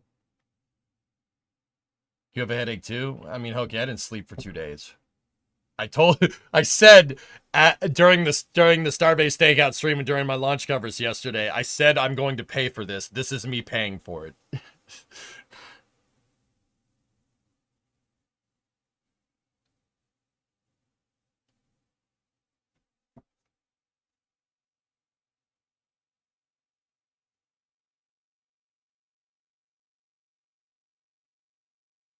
Fair enough, get sleep. I'm working on it, dude. Working on it. I'll be good by tomorrow. Here, let me help your head. Don't you dare. Don't do it. I know what you're going to do. Don't do it. Don't do it. That's not going to help. That's just going to stress me out even more. Don't do it. Don't do it, man. Don't do it. Don't do it. I'm a streamer. Don't do it. They're only approved for 5 water landings next year. Yeah, Ron, I'm getting to it. You guys are... mother... This is space. I'm in space.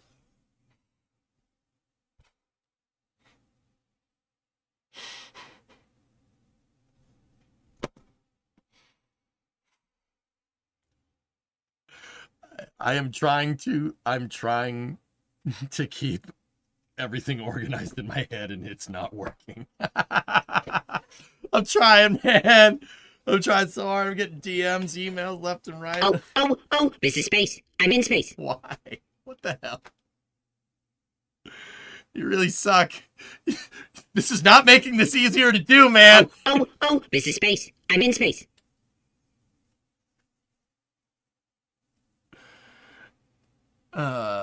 All right, whatever. Screw the format that I had planned. What do you guys want to talk about? What do you guys want to talk about specifically pertaining to Starship? We'll just go support Q&A style, all right? Discovery, go at throttle up. Trying to think and nothing is happening. My mind is just a piece of today. This is HLS space. renders. I'm in Oh space. God. Oh God.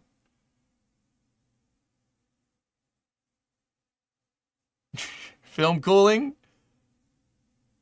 No, Trey. No. Screw that. Screw that. Screw that. I'll rise to. We'll get her done. We'll get it done. All right. Heat shield tiles. Okay. So I'm hoping for a return to Star Raker's proposed metallic TPS. All right. So that's where I was. You guys want to talk about thermal protection? All right. Let's go. So thank you very much, MacB. Kirok had one in there. This is You space. son I'm in of a space. beeswax. You're doing this on purpose. You're doing this on purpose. How many launches in 2025? That is from the FAA stuff. I'll go over that in a second. What's going on with Ship 26?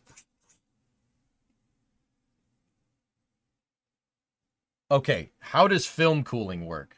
All right. This is space. I'm in space.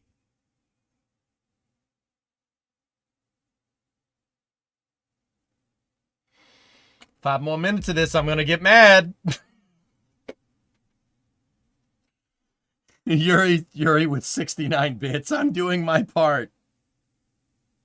Discovery, go at throttle up. How are you, mate? Mate, hype train.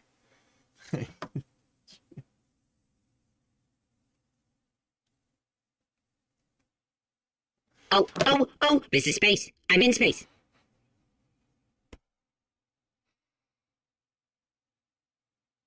The Noi EJ gift train underway.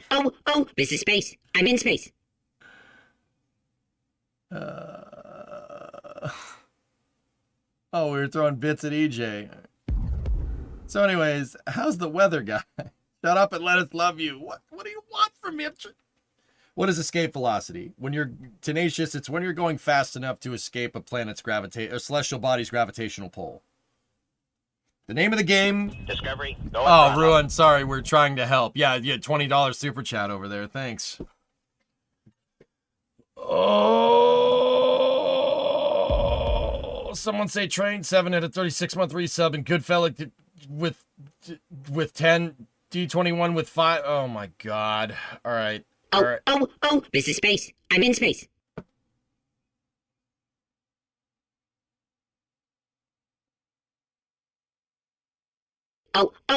This is space. I'm in space.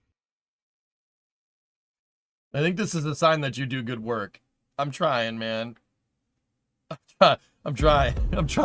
I'm trying. You know, this would be the way. This would be how this goes.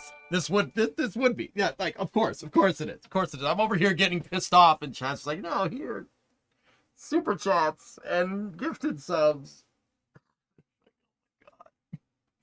Get it out of your system. I can't, dude. I don't have the bandwidth today to do the hype train and explain film cooling at the same time, man. I'm sorry. My mind is just a piece of poop today. Don't panic. Don't panic. Oh crap! Don't. Focus. We need to learn about focus. What do you want me to do? Okay. All right. Are we done? Are we done?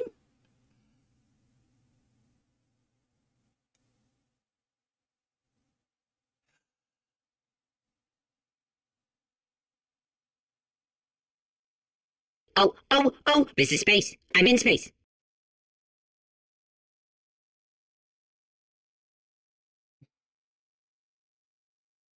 Discovery, go at throttle up.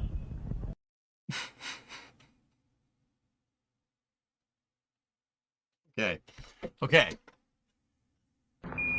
Listen, Tranquility Base here. The Eagle has landed. Does this help the headache? No. I mean, maybe a little, because I could use that to go buy more Advil. That was kind of funny. Great stream as always. First gifted sub to anyone. Thanks, D21. Yeah. Oh, geez. Check for a brain slug.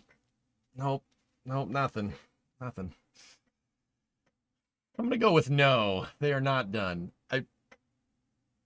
Oh, this is space. I'm in space. Thank you. Thank you, everybody. Hey, Only Cats, what's up, man? Don't hold your breath. It won't help your head. Yeah, that's a good point. Listen, Tranquility Base here. The Eagle has landed. Are you not entertained?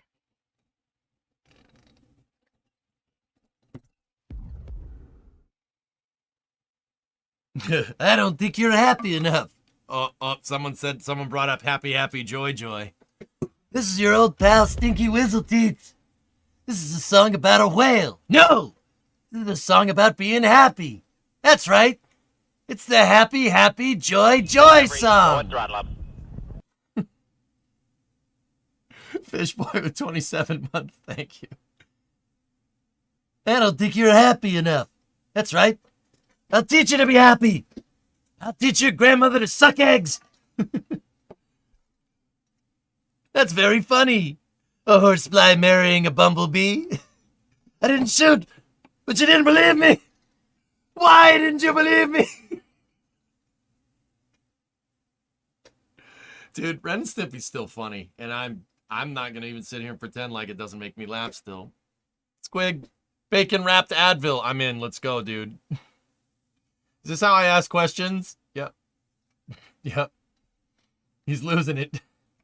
What does Hank Hill think of the latest SpaceX launch? Well, I tell you what, boy, the rocket didn't perform very well. It didn't come back down and land. But, you know, I tell you, if it was using propane, it would have done it. Whoa.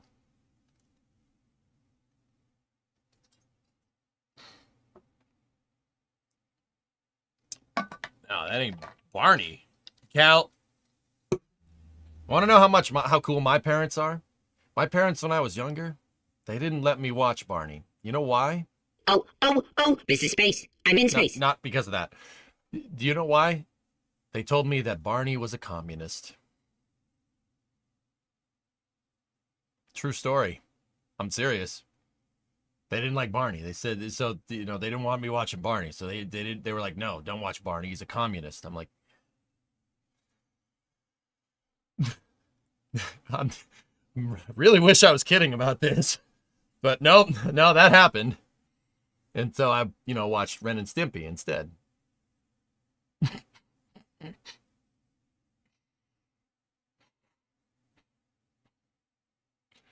Damn purple dinosaur. That's actually true, to be honest with you. Because that was better, yes. I turned out a lot better. Throttle up.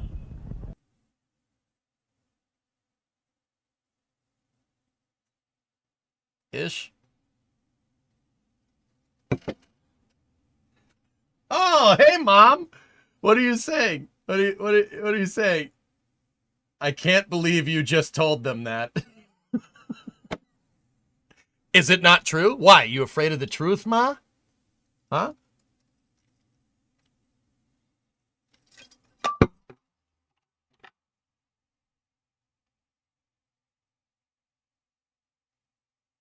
You guys think I'm kidding. Look.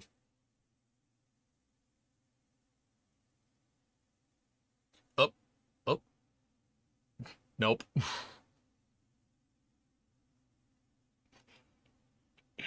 Not afraid of the truth. All right, cool. See? Yeah, you think I'm kidding. You think that's it. See? There's the evidence right there. Boom. Boom. Oh, also, you don't have Super Heavy on your phone?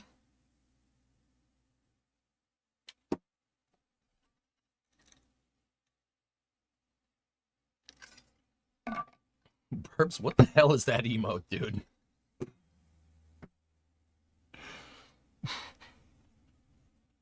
The shuttle's on the iPad, Bran, obviously.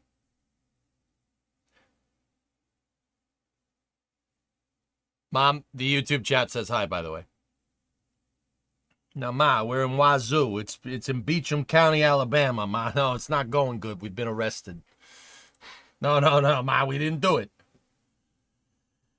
Saturn 1 wallpaper gang. Good for you. No, Trey, bear with me. Bear with me. You got ship 32. Nice, nice. All right. My cousin Vinny. Yeah. Good job, drummer. All right. So I think we got it out of our system. Thank you for everybody that was on that hype train. Thank you all the super chats over there. Guys, thank you. Thank you. Appreciate it. All right. Hey, Marcos, what's going on? Metallic. So Elon said regarding Starship, they really got to dial in the thermal protection system. So he said what did he say? Metallic shielding supplemented by ullage gas or liquid film cooling is back on the table as a possibility. All right, so. Okay. But see, EJ, now you are indeed probably not a communist. I hate communists, O10. It's a disgusting mentality by disgusting people.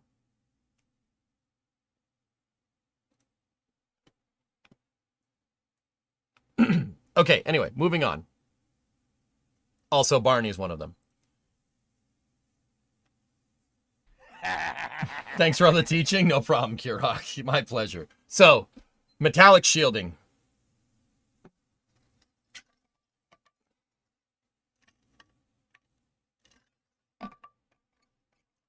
Also, face the wall, please.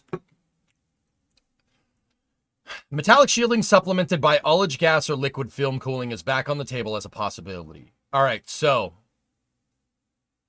metallic shielding, we'll start there. How would you do metallic shielding with Starship? Well, okay, here's the thing. There's trade-offs here, okay? It's aerospace engineering. There's always going to be a trade-off, okay? You never have your cake and eat it too. I mean, that's just thermodynamics and entropy in general. Like you never win. You just. Listen, Tranquility Base here. The Eagle has landed. I'm going to pour sugar in your gas tank. Not done yet. One last one. Smiley face. I'm going to pour sugar in the gas tank of the Camaro, or not. I swear to God. I swear to God. No, it's all good, man. Thank you. All right. So, love you, buddy. I love sugar. Yeah, me too. All right. So, if you had a, what does it mean a metallic heat shield? Does that mean they're just going to re-enter Starship with no tiles? Well, you could still use tiles, or you could use metallic tiles. Now, we did see SpaceX on Flight 5 use metallic tiles, but they did that to kind of see where the heat, they used it to kind of see where they could potentially take tiles off and put them back on, etc., etc. Now, with that being said, there are metallic tiles. The trade-off between a unifibrous composite tile, right, like what SpaceX is using now, and a metallic tile is thus. So, with the tiles that they're using now, obviously they can get hit. You saw them get hit and they can fly off, right?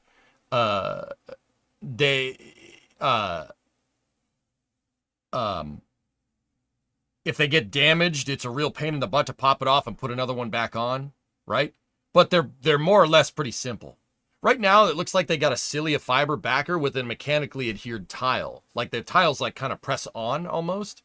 And that's a very simple way of doing that. That's a very simple thermal protection system. Now, here the trade-off there is that because that's simple, right, and it's easy to put on, you're gonna get debris hitting it. Just tiles can fall off. They can pop off.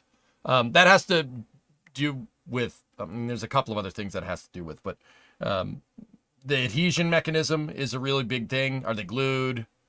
Are they glued on in certain areas? Are they press fit? Like, it really is kind of,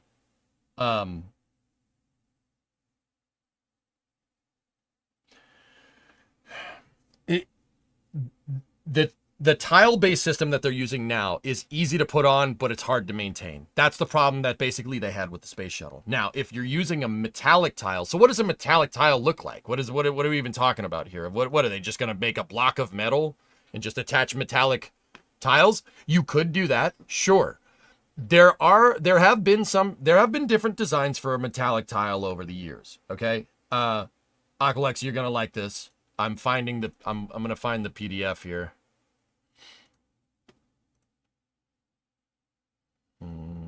I have it saved locally. I just don't know what it's named.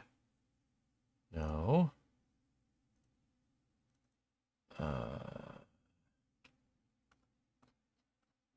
Give me 1 second.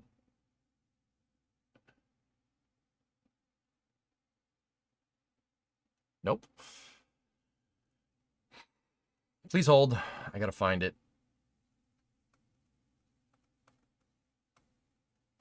So what I'm looking for, yeah, exactly, guys. What I'm looking for is I have a PDF that's public resource that details the thermal protection system for the X-33, the X-33 and Venture Star. X-33 and Venture Star was going to use metallic tiles.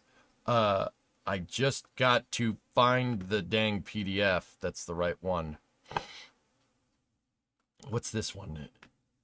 Here, I'll just main screen it so you guys can see. See anything cool, let me know.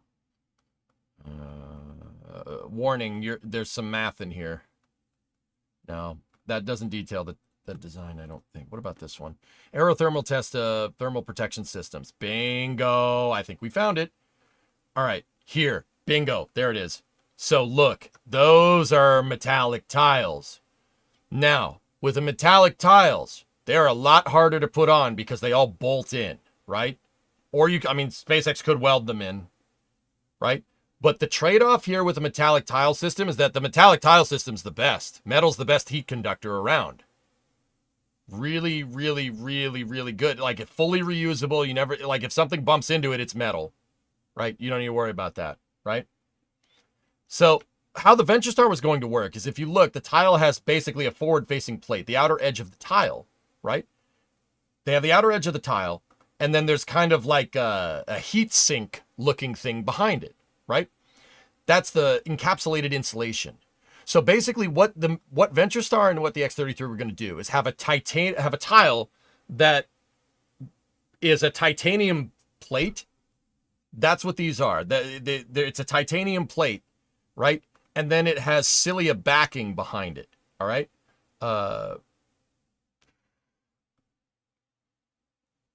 Give me a moment. There's a cross section of the tile here. This is how it all kind of closes together.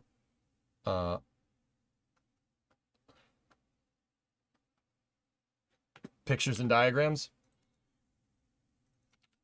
Development of the material. Okay, cool. So, there it is. Of course, because it's from the 90s. Poo-poo.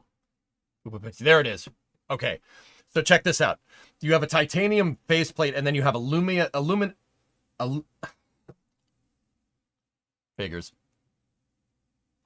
insulation behind it inside of an Inconel kind of housing, right? So this is that's the outward, hold on. Yeah, Inco honeycomb sandwich. This is the plate right here, right? Discovery, go at throttle. And then this is what it bolts to. So you have titanium honeycomb, you have titanium foil, you have sapphire alumina insulation, and then Inconel side cord. Basically, these tiles are titanium, Inco, and cilia fibers, right? These tiles are the best. They are going to be the best when it comes to thermal protection, but the problem is that they're a pain in the butt to maintain. Or not a pain in the butt to maintain. They're a pain in the butt to put together. This proposes a processing problem. These tiles take a long time. Like the carbon composite tiles that go on Starship, you basically just press them on. This thing, you gotta put it on there, you gotta center it, and then you gotta bolt it in. It takes a long time to manufacture those. Now, that is the ultimate. Metallic heat shields are basically the ultimate for reusable heat shields, right? It doesn't work in every application here, but that would be an example of a metal, like a straight metallic heat shield. I don't think SpaceX is going to do exactly something like this. I really don't think so. Wow, thanks. I heard of that, but now I can't understand it. Yes, gotcha. Ren, 115-month resub. Thank you. The word you're looking for is aluminium. So, exactly. David, you got it exactly right. This right here, I highly doubt that SpaceX will do something like this. It's way too complicated. You're going to run into an extreme manufacturing bottleneck here. So I don't think they're going to do something exactly like this. So if we go back over to what Elon said, oh, that's the Jaguar commercial. I'll talk about that later. Metallic shielding, see, supplemented by ullage gas or liquid film cooling. So ullage gas or liquid film cooling. What is this? What are these about? Okay. It's back on the table as a possibility. All right. So, because we know good and well that they're not going to do that, that's way too complicated. SpaceX doesn't roll like this. Way too complicated. I mean, it's ultimate reuse, right? But, and it requires basically next to no maintenance compared to the press-on tiles or glued-on tiles. But it is a manufacturing bottleneck. This takes forever to make this. Unless you make one of a bajillion types of tile. You have to make a bunch of... It's not just like one tile piece. It's a bunch of this stuff all kind of bolted together. It takes forever to get it right. To put all those tiles on. I don't think SpaceX wants to do that with how much they want to ramp. So that brings us to ullage cooling, right? What does that mean? What is ullage cooling? What is this all about?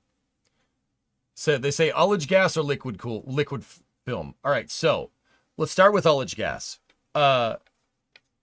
Actually, we could, both of them fall under a type of thermal protection system called transpiration cooling, okay?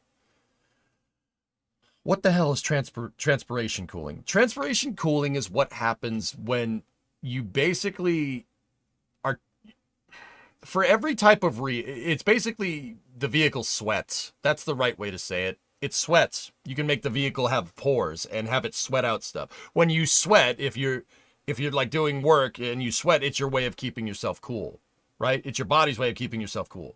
Starship can basically, theoretically, sweat.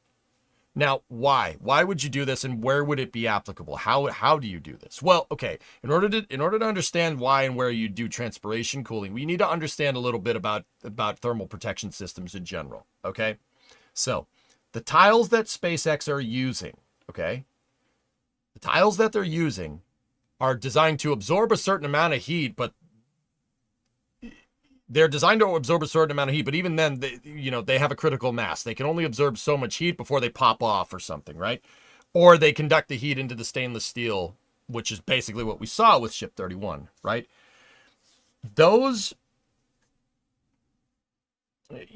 If SpaceX finds that there's a bottleneck, right, and there are parts where the tiles don't work, well, there's a couple of things that you can do. You can make the tile thicker, in which case you're complicating the design. I don't think SpaceX would want to do that, but they might. Who knows?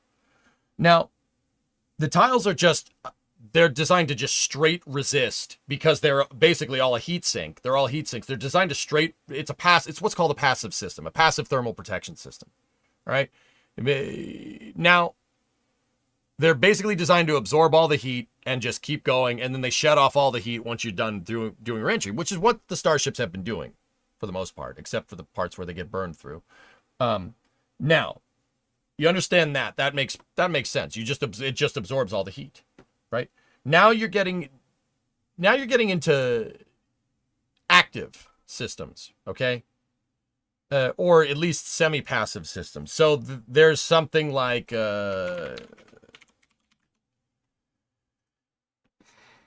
hold on.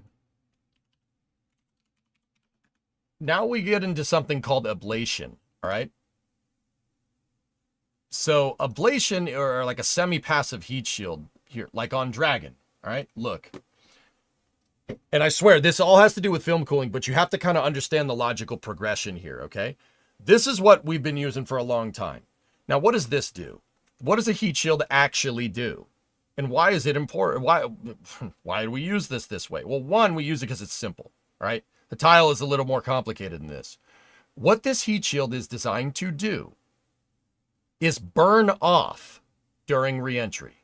Why? Why do you burn off during reentry? Well, when the heat shield starts getting burned, it starts outgassing. Anything that lights on fire you're going to let off gas, right? If you light something on fire, it's going to burn and there's going to be fumes coming from it.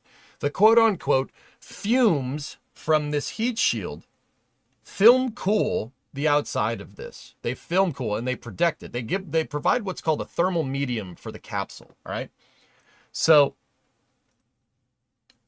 give me one sec. I got to find another picture.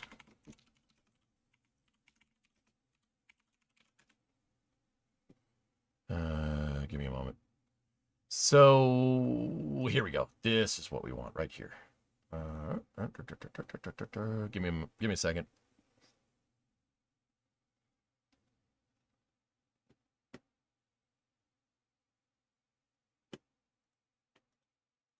Hey mods, can one of you guys go over into the YouTube chat, please, for a second? So check this out. When you have a capsule going through reentry, right? When you have a capsule that goes through reentry, the blunt shape of the heat shield is keeping your shock close to the heat shield and not close to any other part of what's called the bow shock. It's keeping it near the heat shield and not any other part of this. That still doesn't mean that there's not heat going on here, okay? What happens is, all right, what happens here is that you get that ablation. The heat shield burns off and the gas from the heat shield gets forced around the rim of the capsule into the shear layer and the ablation product contamination area, right? So the heat shield, a good plain English way to say it is that the heat shield burns cold. It burns colder than the reentry heating.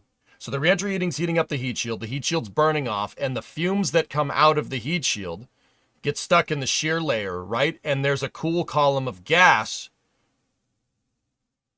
in the, basically at the shear layer and the ablation, ablation product contamination. It gets stuck right here, right? So there, it minimizes in terms of capsule what's called afterbody heating, okay? See that right there?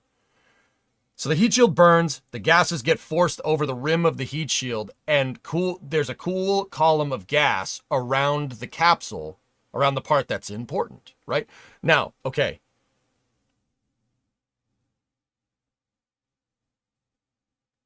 I'm kind of all over the place with this explanation. Now, all right, let's just keep going. So why use an ablator heat shield in the first place? Well, one, you get that cool column of gas, but two, you have to find a way to disperse all the energy, okay? So with a tile, you're just straight absorbing that energy. You absorb the energy. Your tiles are basically a heat sink, right? And you absorb all of it. With an ablator, the heat energy is burned off, or your kinetic energy is converted into heat energy and it's burned off and it's thrown overboard. That's why I call it like a semi-passive system. It's not, it's not passive. The heat shield's actively burning, right? But you get that cool column of gas. Now, that's what you got to remember. Remember that part, okay? The thing about an ablator heat shield is that you have to replace it every time. It's the simplest way, but you have to replace it. Tiles are complicated. You have to place all of them. We talked about metallic versus like non-metallic tiles. Sometimes you have to glue it, and it's a real pain in the butt, real hard to maintain. Heat shields, you don't have to maintain. You'd use them once, and then you replace them. But replacing it, I guess, counts as the maintenance. This is why you really didn't see much capsule use until SpaceX came along with this. I mean, and the way SpaceX is beating this problem is just by manufacturing a lot of heat shields, right? This is why even SpaceX is looking at other methods for thermal protection, because an ablator heat shield, because it has to be replaced every time, doesn't really make a lot of sense. It doesn't really make a lot of sense if you're trying to make your spacecraft work like a jet plane, right?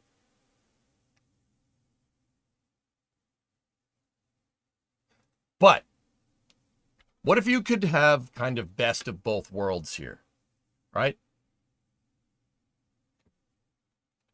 You need something down here that's reusable, right? But you also need that film cooling. This cool column of gas here, where the ablation product contamination happens, that's film cooling. That's what that's called. Film cooling is taking something that's cooler than the heat, whatever's heating your vessel up, and putting it between you and it. Okay, so because the ablator heat shield burns, right, it leaves this cooler column of gas around it. Okay, the cooler column of gas is what protects the rest of the capsule. That's why capsules have a huge big heat shield here. And then actually take a look at Starliner, for instance. Starliner's a good example to show exactly what I'm talking about. Look at Starliner's design, particularly when it comes to the thermal protection system. You have the heat shield, right? You have your heat shield, and then look what they have right at the rim of the capsule. Tiles. Interesting. And then they have Nomex right here. Now, why tiles right at the rim? They have tiles at the rim because that's where the hot stuff is the closest to your capsule that's not attached to the heat shield, right? So they have tiles there because it gets hot there, even with film cooling.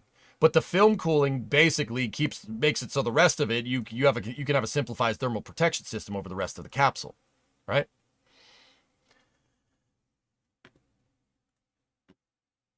Now, okay, I'm trying to do this with a headache, dudes. I'm sorry if my explanation is all over the place. If this is the first time watching the stream and you know about this stuff and you're listening to it, I know I'm all over the place. I'm trying as hard as I can.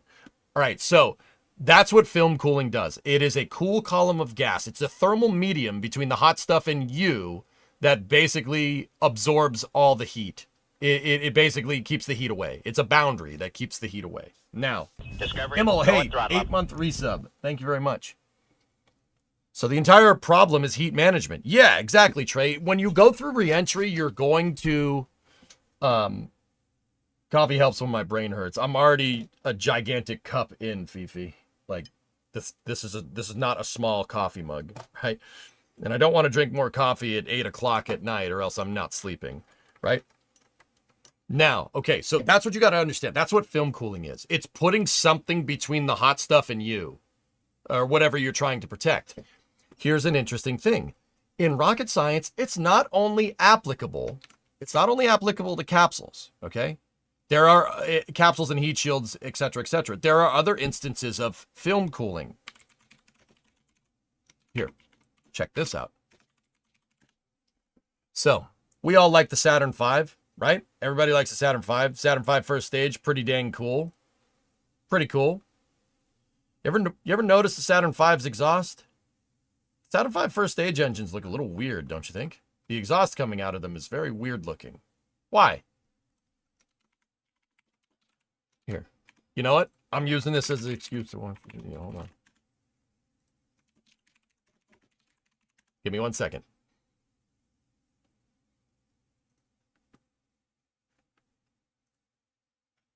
Oh, Verizon. We have been given the scientific knowledge, the technical ability, and the materials to pursue the exploration of the universe. To ignore these great resources would be a corruption of a God-given ability. 10, 9. All right, let's get to the good stuff. All right, sorry, I can't skip through it. I'm not going to skip through it. Watch. 2, 1, 0. All engine running. Just, we got to get to the engines actually going. The engine going part.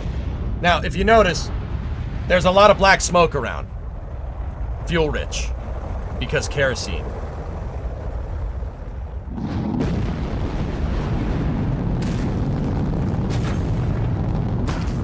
Oh, this video gets me fired up. Every time, dude.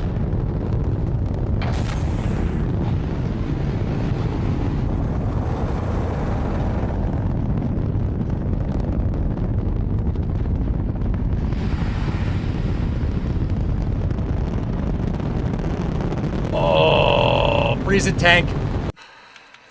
Freeze it, tank, freeze it. All right, look. See that right there? Film cooling. What's going on in the case of the F1 engine? Well, the F1 engine is a kerosene and liquid oxygen motor, all right? Now, a lot of Kerolox engines, for short, we'll call them Kerolox, a lot of Kerolox engines run extremely fuel-rich. They run extremely fuel-rich because if you ran it at what's called stoichiometric, the ideal amount of oxygen to fuel, it will melt. It'll get too hot. So to keep stuff cool, they run them fuel rich. Does that mean that's just straight soot coming out of the rocket's exhaust? No. No. Hear me out. The F1 engine right there has a gas generator next to it. It's basically a turbine with an injector plate behind it. The injector plate is shooting liquid fuel and oxidizer in there. It's shooting RP1, shooting Kerolox in there. And it's making an explosion, and that explosion is turning a turbine wheel. Okay? It's turning a turbine. That turbine is turning the two fuel pumps, the RP1 and the liquid oxygen impellers, the fuel pumps that pump fuel into the main combustion chamber on the engine. It's a very simple design. Merlins are kind of built like this too, for what it's worth. Here's the difference. So how does it, okay, where are you going with this? Film cooling, what are you talking about? Look, the exhaust from the gas generator goes down into a recirculation manifold on the F1. See it right there? It's this kind of little hump on the nozzles right there. What is that doing? It's taking the exhaust from the gas generator and piping it around the circumference of the nozzle at this point in your expansion.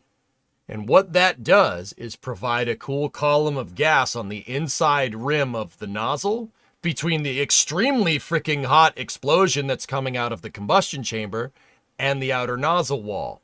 Keeps it nice and cool. That's what this black cloud is right there. That is not the rocket exhaust. This is the rocket exhaust. That's the gas generator exhaust. They mixed it into the nozzle to film cool it so the nozzle wouldn't melt.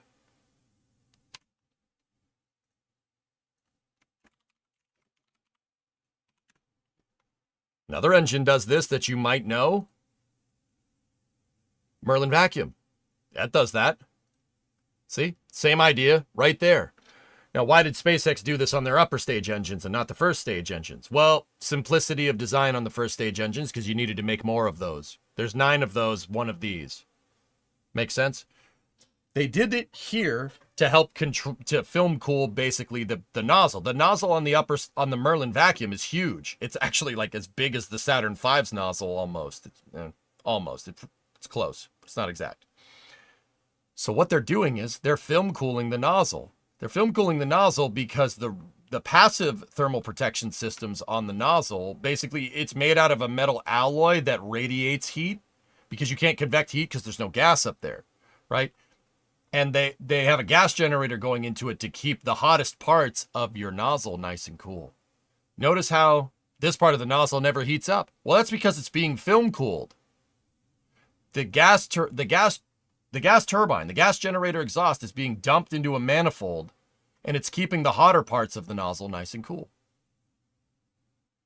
This stuff back here, yeah, it's getting a little, it gets warm back there, but once again, the nozzle, the alloy of the nozzle that radiates heat, basically it's glowing. It glowing is how it gets rid of its heat. That's how it dissipates the heat energy. It radiates it through infrared, through black body radiation. Smart. But you can only do that so much before you melt the nozzle. So SpaceX has a twin thermal protection system going here. They have film cooling to keep the hotter parts of the nozzle cool, and then for the rest of the nozzle, it just radiates heat. But once again, like the tiles, the nozzle of a Merlin vacuum is still a passive system. You can only introduce so much heat into it before it melts, which is why they opted to film cool it as well. Film cooling is not something that happens just on thermal protection systems like for reentry. It's all over the place in the aerospace industry. The Raptor engines, thrice film cooled, if you really want to know. Yeah, you heard that right. It's film cooled in 3 different places. Now think about that when you think about Raptor 1 or Raptor 3. Check this out. So look, you can see that there is a film cooling manifold right here. See it right there? That's for the nozzle, just like the Merlin vacuum. But there's another one right there, and then there's another one in the throat.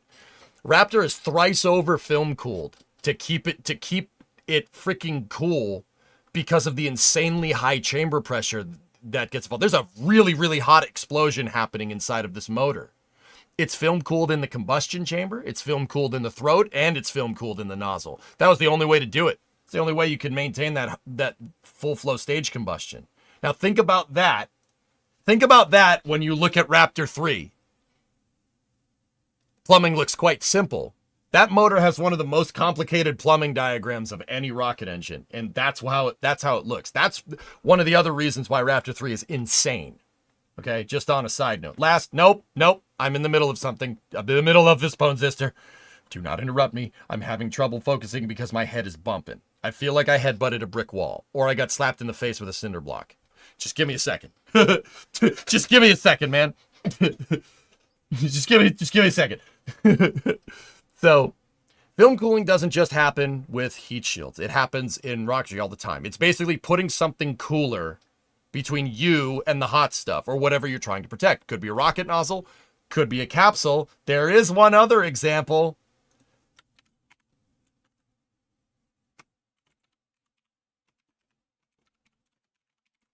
There is one other example.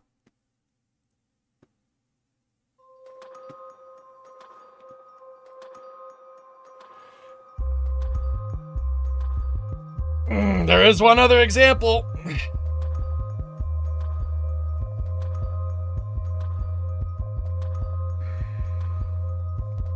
Give it a second.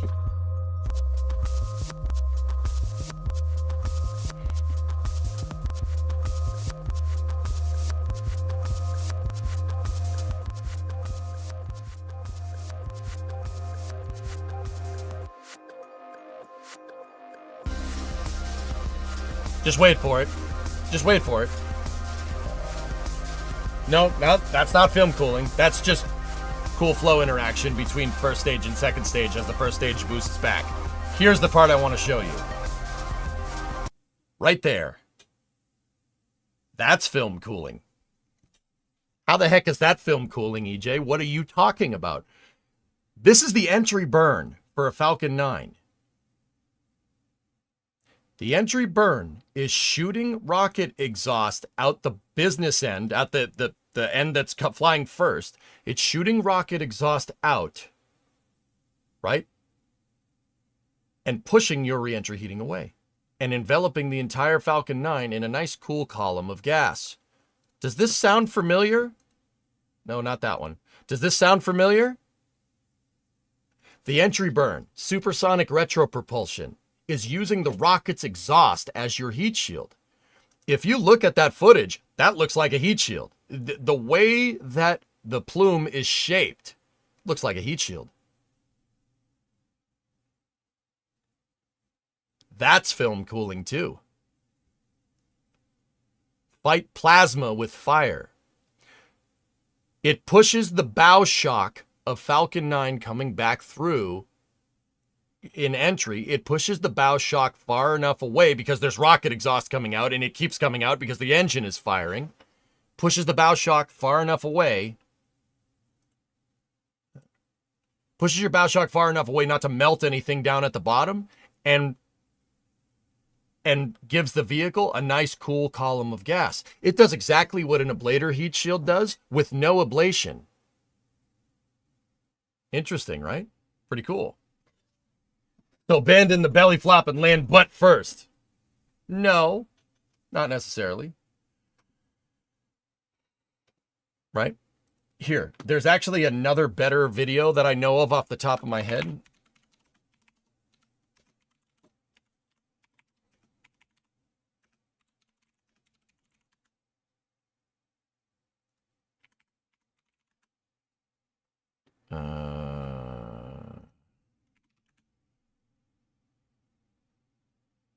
Check this out. Way back in September of 2014, NASA, a WB-57, the same thing that they used to image the Starship ascent, probably the same exact plane, imaged a Falcon 9 coming back through. Re-entry. This is CRS-4. When they were doing the boost, when they were doing the, before they even started landing boosters. Watch this.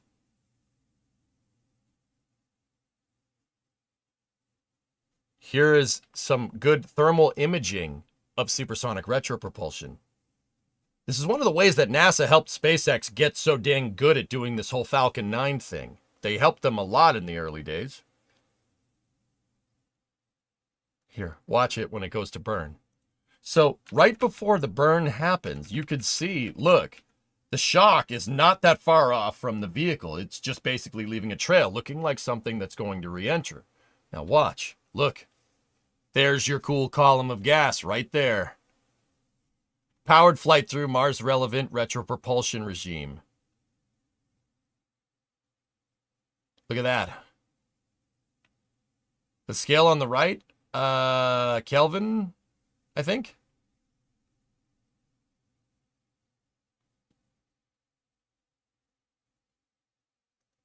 See?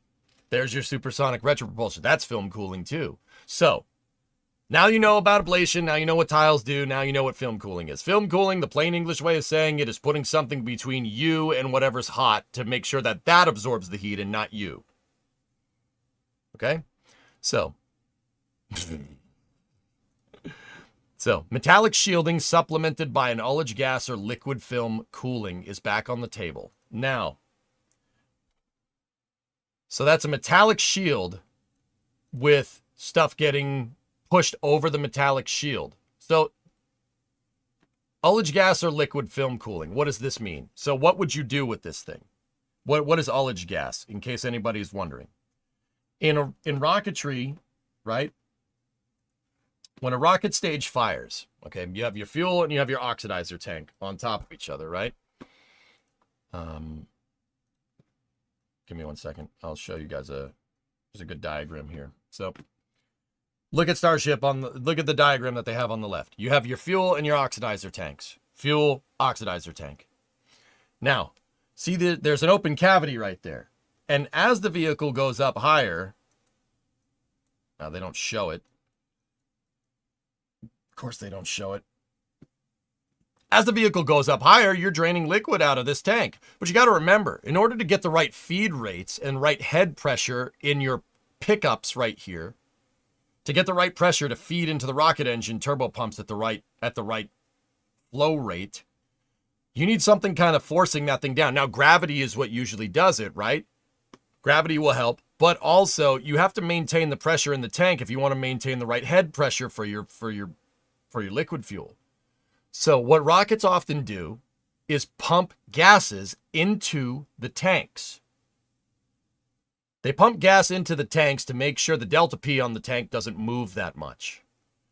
The reason why is because a lot of rockets use tanks' residual pressure for structural integrity, saving mass, right? The extreme case example would be like a Centaur stage. A Centaur stage cannot stand up unless it's pressurized. The outer tank walls on a Centaur are so ridiculously thin that if it wasn't pressurized and you went like that, you'd poke a hole in it. They're like a millimeter, maybe 2 millimeter at best. They're not a lot.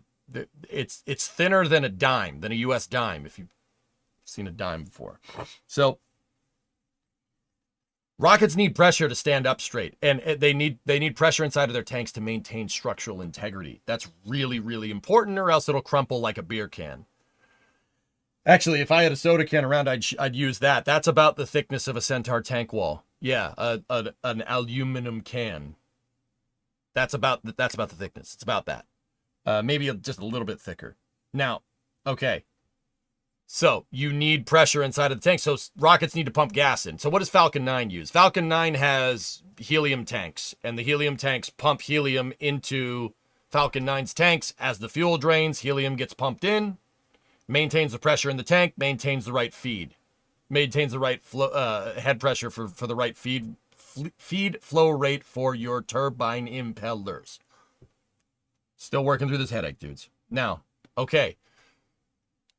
That gas that builds up, that's ullage gas, okay? Now, Falcon 9, every other rocket, except for maybe the space shuttle, uses a helium tank. I mean, the shuttle still had helium tanks, but they use helium for tank ullage with smaller tanks inside of the fuel tanks. And those tanks open and they vent as the rocket engine's firing to maintain the right pressure in the tank, to maintain the right feed, okay? Everybody with me? Sounds like the Titan missile silo incident. Yeah. Kind of like that. Exactly. So what does Starship do? Starship uses something called autogenous pressurization. Okay?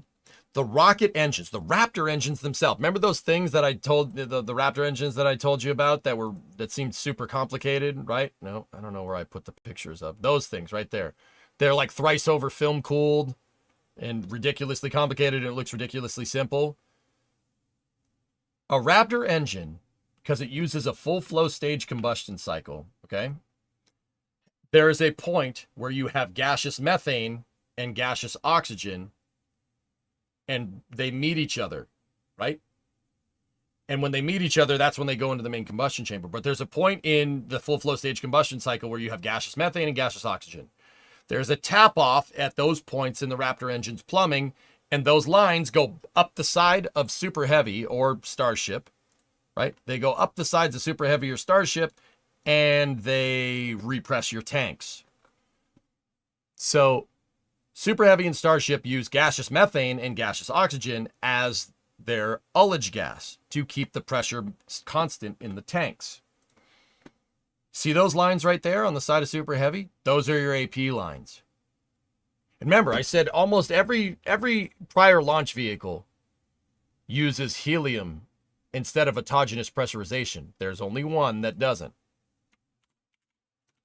SpaceX didn't come up with this idea. That's what I'm trying to tell you.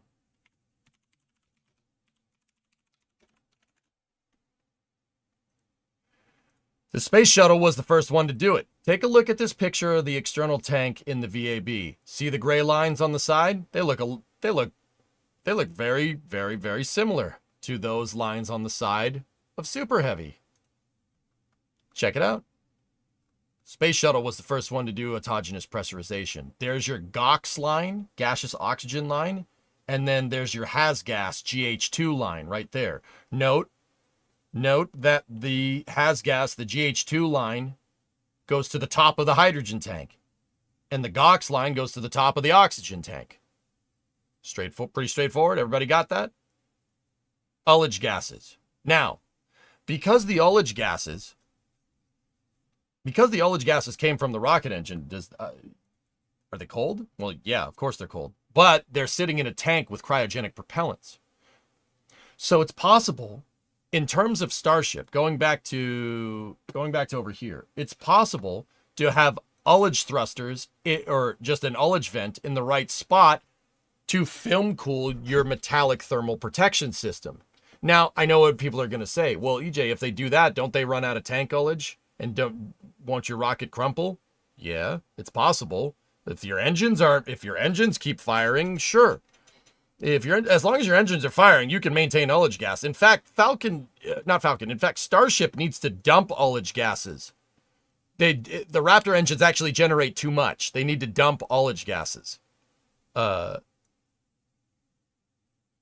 You guys remember when Booster 12 landed, that big fire coming out the side? That's what that was.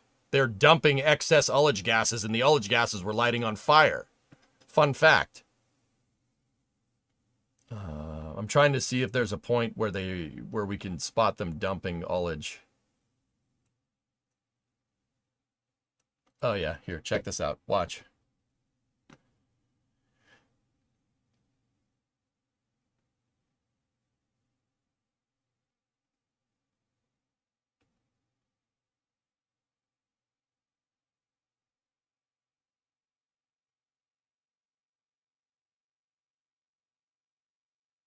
Yeah, Baron, I'm getting to it. Watch. So I saw this on Ascent and I didn't know what it was at first second because I was sleep deprived. Now watch, ready? You could see the vents open. There it is. See? It was very quick. Watch right around here on the stack. You can see the ullage vents actually open. See? They dumped. See them on the side right there? There you go. And you see them closed again. Pretty cool, huh? So, when Elon says you could use ullage, basically the point that I'm trying to make is that if they can use RCS, the attitude control systems and the reaction control systems are using ullage, you could do it with your thermal protection system on Starship as well. Right? It's doable. The other thing he's talking about is liquid film cooling. What's liquid film cooling? What's that about? What's this? Liquid film cooling. So ullage gases would be a vent in the right spot that puts the gas between the metallic thermal protection system or tile thermal protection system and the heat. Right? Gives you that cool column of gas. Exactly this. It film cools stuff. There's a film of gas between you and the hot stuff. You could do it with ullage, or you could do it with liquid film cooling. Liquid film cooling is that sweating thing. That's transpiration cooling. That's what I was telling you guys about. Transpiration cooling is basically when your Sorry, brain stopped. Transpiration cooling is when you do the same exact thing. You give that thermal medium, but you're doing it with liquid. You do it with liquid instead of gas, right? An ablator heat shield does it with gas, right? Supersonic retropropulsion does it with gas, right? The tiles don't do it at all. The tiles just absorb heat, right? But if you're using liquid film cooling, right? You have the thermal protection system has a bunch of little pores on it, like on your skin, and you pump the fuel into a plenum that leads to these pores, and the vehicle basically outgasses during reentry. And you'd outgas, well, if SpaceX was going to use transpiration cooling, I'd be outgassing liquid methane. That's what I would use. And I know what people are going to say. Dude, outgassing fuel? What are you, nuts? The fuel doesn't work very well if there's no oxidizer. As long as you're not outgassing oxygen with it, you'd be fine. The methane is actually pretty damn absorbent. It can absorb heat pretty well. That's why it's a greenhouse gas. You know that whole greenhouse gas thing? It's actually pretty good at that. So liquid film cooling would be using liquid methane to do what's called transpiration cooling. Starship would basically start sweating out methane on the windward side. Like there'd be thousands of little nozzles built into the thermal protection system, and you could use your residual tank ullage to create head pressure to force it through here, to force it out these tiles. Every tile could have a little sprinkler in it, and if it does that, right, you're going to liquid cool the entire thing. Transpiration cooling has been done. It's been done before in places with things. Do I know which things? Nope. I know it's been done. How long could it do that, though? Well, Case, you'd need more fuel, wouldn't you? You would need more fuel if you're going to do that. Right? Didn't we see Starship? Didn't Elon say that Starship's fuel tanks are going to be extended?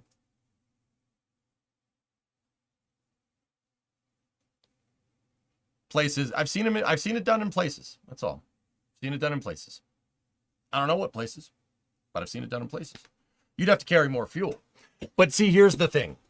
Remember, there's always a trade-off. So let's go back to tiles for a second. A metal tile is complicated to manufacture, but you never need to maintain it. Now, SpaceX is looking to mass produce Starships. That doesn't really work. That doesn't really favor that. So that's why SpaceX went with that press-on fibrous tile. It's very easy to install. You can mass produce a lot of them, but they require maintenance. So you can manufacture a ton of these things, but it needs to be maintained. If something comes off and hits it, you need to replace it. You never need to replace the metal tiles, ever. Never need to replace those. Transpiration, but see, once again, a full metal tile with no transpiration cooling is going to be, like I said, complicated. If you just had a straight passive metal tile that's easy to install and easy to mass produce, and you supplemented that with ullage gas or liquid fuel film cooling, you get something that's easy to manufacture, you get something that's way less mass, right? And easy to install. The trade-off is that you got to carry more fuel now. But because your thermal protection system is so much simpler and potentially could be so much lighter, does the mass of fuel outweigh the mass of your tile protection system? If it pushes, or if it's less, transpiration cooling makes sense. You need a much simpler thermal protection system, a much simpler passive thermal protection system. If you're film cooling it, it doesn't need to be nearly as complicated. That's why Elon is toying with this in his mind. That's what he means by this statement. Right now, SpaceX is going through trade-offs. Do we keep manufacturing tons of these tiles and then have them fall off and try to shim the stupid things and glue them and get them all right, blah, blah, blah. That's the problem that the space shuttle had. Guys, that's the problem that the shuttle had. The shuttle had this problem. The tiles were supposed to be one and done. They were never one and done. Now, the reason why the space shuttle had problems with tiles is because their tiles weren't fibrous. They weren't unifibrous, composite. They were silicate-based, so they were basically a very porous rock. Yes, you heard that right. They glued a bunch of rocks to the bottom of the space shuttle. 30,000 of them to be precise, or ish. It varied between each orbiter. Here's the thing. The tiles on the shuttle almost have the consistency of sand. Give or take. It's close. Right? If you've ever touched them, they're rough.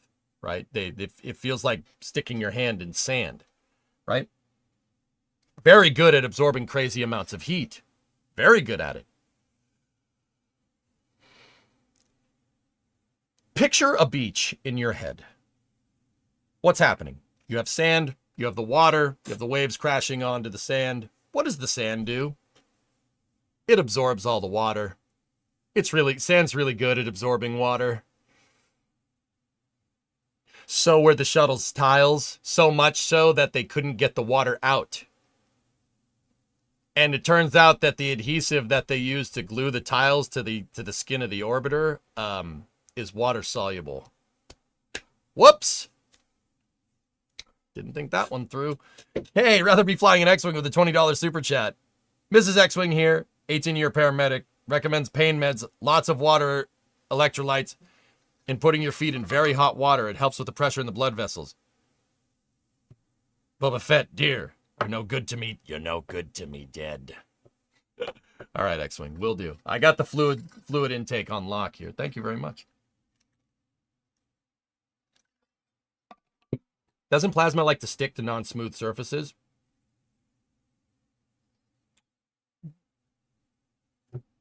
Plasma, yeah, you're less likely. Yes, Creation, you are less likely to get plasma flow separation on a jagged surface. Worth noting that Elon also said in the most recent Everyday Astronaut tour that the current vehicle shielding pin ablative tile is approaching the masses they had expected for a transpiration shield, but the latter had some ITAR problems due to its use in kinetic energy experiments. I just got through telling these people that I don't know what transpiration cooling is for, you dickweed.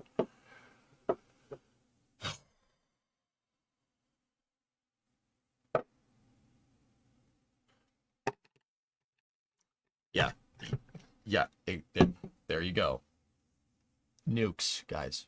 Nuclear warheads have transpiration cooling. Certain designs, older designs, I should add. Believe me, they figured out a way to not do that. The thing about transpiration cooling is that it's also a little bit difficult to manufacture. But we're approaching a point where it's not that bad anymore. Not necessarily in the application of like transpiration cooled nuclear warheads, right? Where do you think they got the idea for reinforced carbon-carbon on the shuttle? They just had this random crazy wonder composite that can just straight up resist bow shock heating.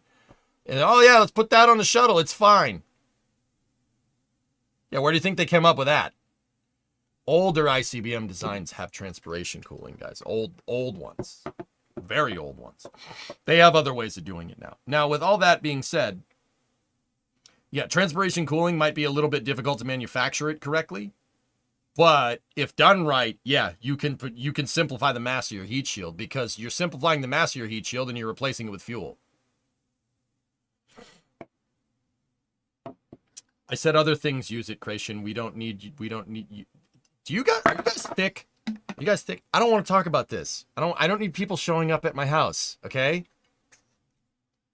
I've been very, very, very, very, I don't know. I'm laying it on pretty thick that we probably should change the subject. Like,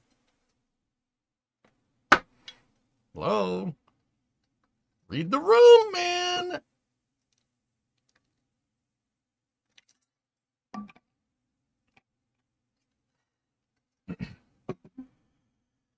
Anyway, yeah, you guys wanted to know about film cooling and different types of thermal protection? There you go. Oh, another good thermal protection system is gluing cork to the side of your vehicle. Yeah, cork. Very good. Very good thermal protection system. Not necessarily in high heat areas, but the reason why cork is really good is because it's porous. There's a lot of surface area that's being exposed to your heat, so it can absorb heat a lot faster. The problem with cork is that once it absorbs the heat, cork is wood, it burns. Yeah, that's the problem with that. So how's the weather? Cloudy.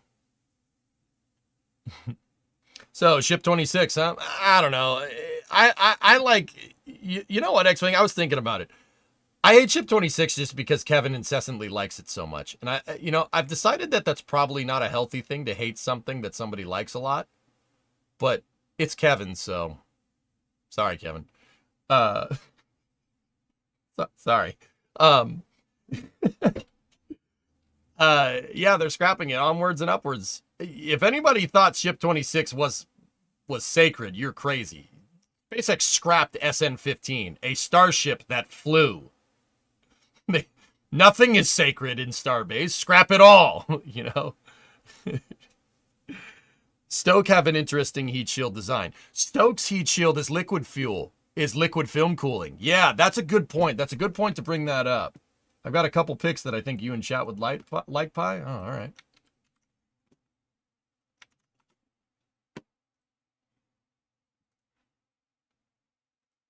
What do you got, buddy? Oh. Oh. Oh, yeah. Yeah, I like that. That one's actually really good. That one came out really good. The future has no room for sentimentality. Eric, I've always... Pi, those are awesome, dude. I've always... Here's my thing about putting stuff in a museum. I do not like putting stuff that is not outdated hardware in museums. I agree with SpaceX. Scrap this stuff. You know, they expended Block 4 Falcon 9s like they, you know, they're dispensing them like they were candy, right? It's because it's outdated. Screw it. The new one's going to be better. It's just taking up space. I kind of agree with them on that. With that being said, it would be cool. It would have been cool if they could have like donated SN-15 or Ship 26 to a museum or something. But the problem is, how the heck you moving that thing? How the heck you moving it out of Starbase? You ain't moving it out of Starbase. So it's taking up space. So scrap it. I see stuff like the space shuttles. The space shuttles all have low mileage on them. They were designed for 100 flights baselined. None of them even got close. Discovery got the closest with 39 missions. Shuttles all have super low mileage. It pisses me off seeing them in there. I don't like that. Now, does that mean I think we should scrap them? No, because no. I mean scrap outdated equipment if you have new equipment to replace it. You know what I mean? Onwards and upwards, man. I've seen NASA astronaut interviews a couple days ago, and they said that SpaceX won't name their HLS, but the astronauts will nevertheless. Boeing doesn't name their airplanes, Baron. Neither does Airbus. The customers name it. Food for thought. I see you're past 3,000 subs on YouTube. Onwards to 100,000. Congrats. Really? Oh, that's neat. With an air cushion, isn't air the best insulator? Alex, well, that would be ullage gas. That would be ullage gas film cooling, right?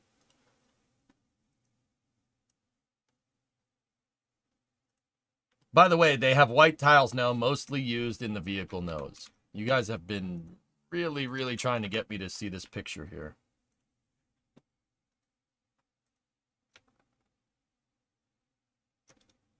This is a Starbase Surfer image. What has he got a picture of? White tiles.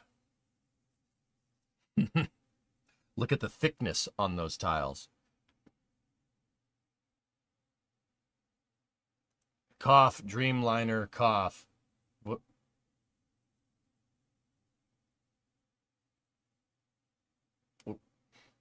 What? Dreamliner? Boeing named the type of plane. That is not applicable to naming your vessel in the way that, like, Navy ships are named in any way, shape, or form. What are you talking about? It reminds me of that one X post where the guy was like, everybody just twist words. Everybody on X just twist words. You know, you could say I like waffles and somebody would reply to you, so you hate pancakes. No, that's a different sentence. Be quiet. That's a different sentence. Shut up. And I like waffles and pancakes. Now I'm hungry. And this is your fault, Creation. Look at what you did. Now I'm hungry.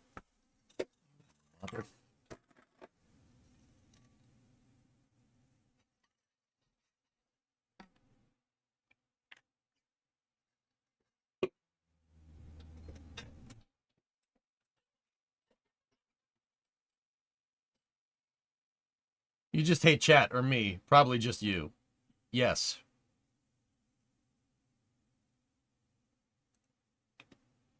Hi, Hungry. Oh, anyway. Did that, was that sufficient, Trey? Do you understand this a little bit better now? That explanation was all over the place, and I actually kind of want to take another stab at it, like in a more structured way. But yeah, that's the gist of it. Film cooling is putting something between you and what you don't want to melt. Or what, the hot stuff in you. Excuse me. Spacecraft actually have tail numbers the exact way an airplane does.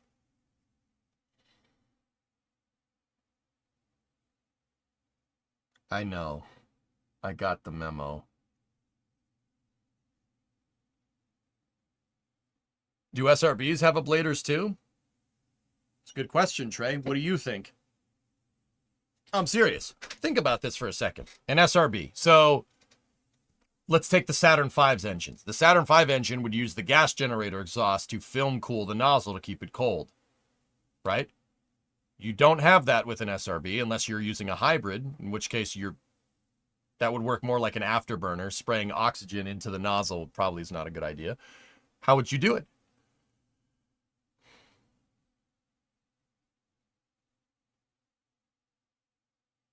If you guessed make the nozzle out of heat shield, make an ablative nozzle, yes, that's right. Yep. The SRB's nozzle is made out of heat shield, so to speak. Yep. And it does the exact same thing. It film cools the nozzle. On the shuttle SRBs, for instance. Film cools them. Yep. There's no other way to do it. You don't have any liquid oxygen. You don't have any cryogenic propellant. How are you going to keep the nozzle cool? Make it out of heat shield. It depends on the SRB design, Ben. Some SRBs have an ablator throat. Some have an ablator throat. Some have an ablative nozzle. The space shuttles have an ablator nozzle. In the case of the space shuttle SRBs, the RSRBs, and SLS's SRBs, the nozzle is actually detachable. In the case of the shuttle, they're detachable. The SRB would actually dump the nozzle right before it splashed down because you don't need it. And then you could bolt another one on. Fun fact time. Just because it's a solid rocket booster doesn't mean you can't have an ablator nozzle. Okay?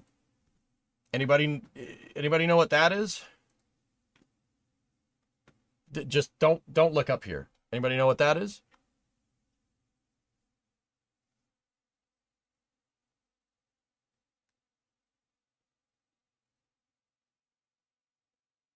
Yeah, Aqualex, if you could find a way to fully print like a complicated tile, then it could work, right? That's an RS-68. An RS-68 has an ablative nozzle. See? The nozzle's made out of heat shield, and it bolts on right there. Now, why? The RS-68's liquid fueled. It's hydrogen and oxygen fueled. Why wouldn't you just use that to cool the nozzle? Ease of manufacture. The RS-68 is not reusable. It's not a reusable engine. It's one and done. So to keep it simple, they gave it an ablator nozzle and open cycle hydrogen and oxygen gas generators.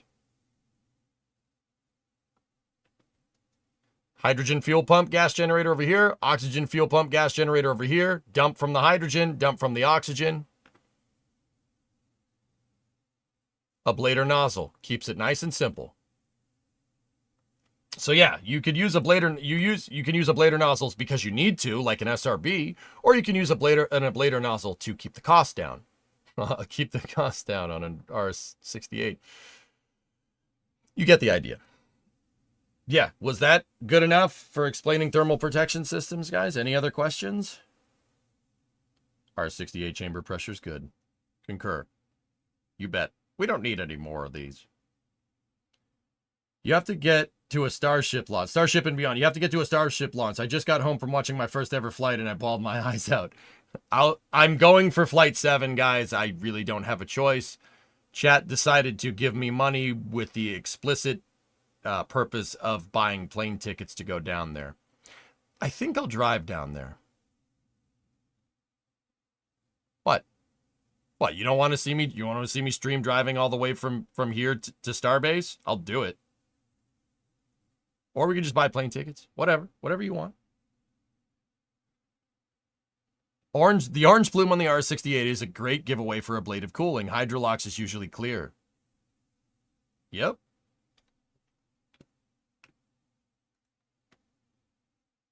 That's Inco and that's titanium. Yeah, that's stereolithography, Aqualex, isn't it? How long does it take to drive?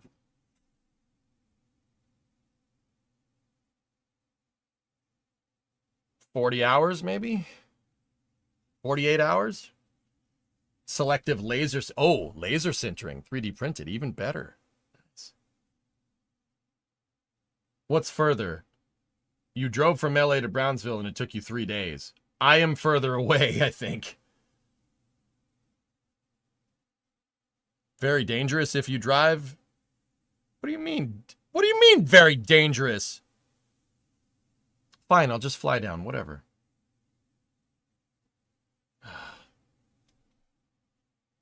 Let's make it fun. I was trying to do another... I would have streamed the road trip. It would have been a good time. Just saying.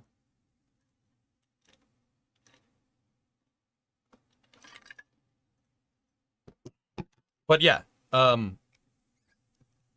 dude, here in New Zealand, the biggest road trip you can do are 9 hours from the top of the North Island to the bottom. Ben, I think this is a little bit before I started streaming on YouTube. This was like one of the last things I did before I really started getting the YouTube stream up and running. Actually, did we simulcast YouTube? No, we didn't. We didn't.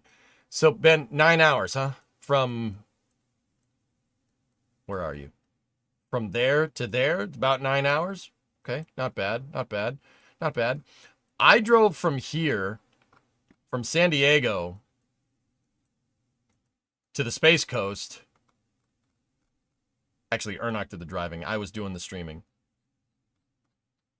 All the way up to Cape Cod, where I live. 4,500 miles, about 6,000 kilometers. It took a week. Yeah. Took a week. And Geek helped too. I was going to drive from here to there. That's an extreme... That's really far. How many Ks? How many Ks are we talking here? Hold on. Let me just give it an approximate. There's not a highway that does this, but... Oh. Yeah, that might take some time. I'll just take the plane for Flight 7, I think. Hey, RB, what's going on? You did Galveston to Boston back in April. It's a drive. Yeah, Corsi, that... Yeah. Where are you from? Ben, I'm from right here. I'm from Boston.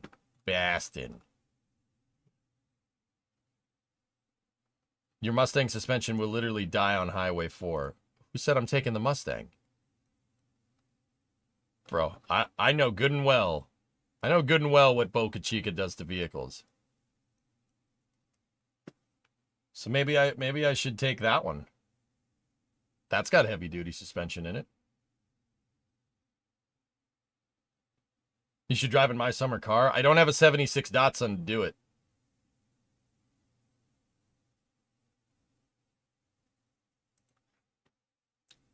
Just a thought.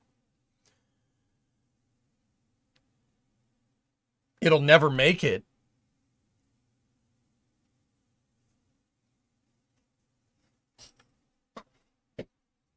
Is that so?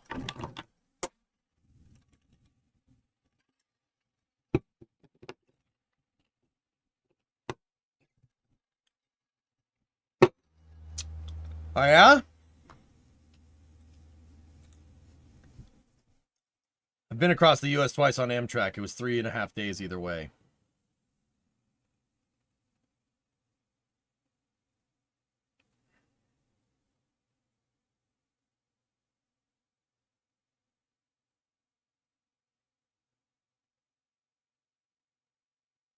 Fly and make Jack show for you around. Ooh, I do like that. I agree with Mutter. It's a Ford. It won't make it. Guys, I fixed S-Master's Jeep. And my work on his stupid Jeep got it to Boca Chica from my house. If I can get a Jeep to go that far, we can get the 59 to go that far. All right? You can say whatever you want about the Blue Oval. Jeeps are pieces of junk. Even Jeep people will admit this, okay? Even Jeep people admit that Jeeps are pieces of trash. But they're cool, so it's all right. All right? If I can get an XJ with like 200,000 miles on it, fixed up good enough, with a crappy lift kit and like it needs new bushings front to back, if I can get that good enough to get there, I'm fine. Okay? I'm fine. Jeeps are junk and everyone knows it, even Jeep people, okay? Speaking of Jack, you could fix his vehicle. Yeah, David, I've actually talked to him about that. Yeah, I could fix it. We could fix it. I'm a wrench. Like, I'm not the best wrench around, but I can fix stuff. Anyway. But yeah, I am going to Flight 7. This is me committing it on the internet. I can't take it back. Yeah, that's what we're doing.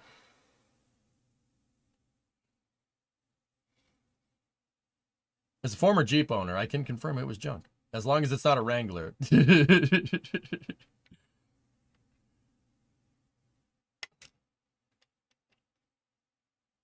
Confirmed, yep, the Jeep was cool and I was a piece of crap. Dude, I drove around a Jeep Cherokee, okay? I had one. It was a hand-me-down from my sister. I've driven one around. Yeah. And let me be real. My sibling does not take care of automobiles very well. So it was junk when it was handed down to me. I drove that around in a couple of winters.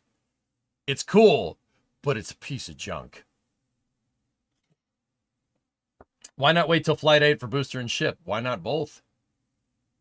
Your truck will die in Tennessee, Arkansas at best.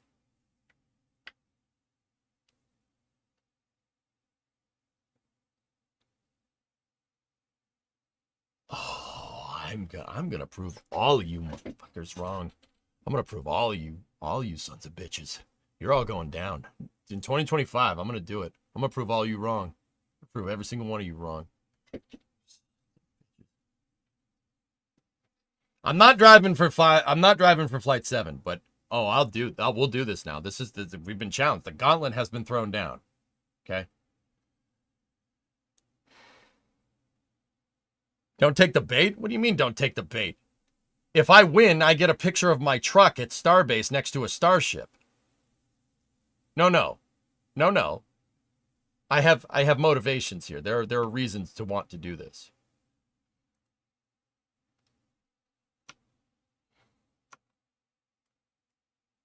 What if Flight 7 is in 2024? Then I got a real big problem, Bastardo. No. I agree with whatever's going on. Chat just scumbagged me into driving my truck like 10,000 miles. Crap. If you were to break down in Tennessee, I will come help fix it. All right.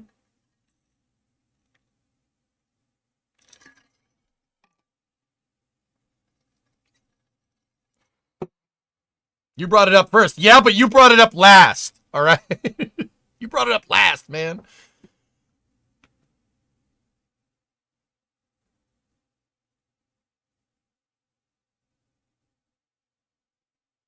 Your truck won't make it. You're trying to help me? What do you mean you're trying to help me?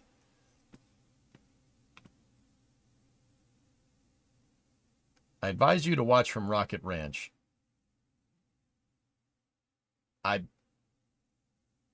Yeah, okay. Stop by WPAFB on the way. Make a real trip of it. Right, Patterson Air Force Base. Okay, cool. Yep. Maybe. How about this? Restore the Coronet, then drive that to the first manned Starship launch. X-Wing. So, X-Wing with a $5 super chat. I may have some standby buddy passes. It's not guaranteed if you're on standby, but you only have to pay the cost of tax. Standby buddy passes for... What is that, X-Wing? Oh, wow, Brimo's entered the chat. My back would prefer not to take the 59 to Boca Chica. Man.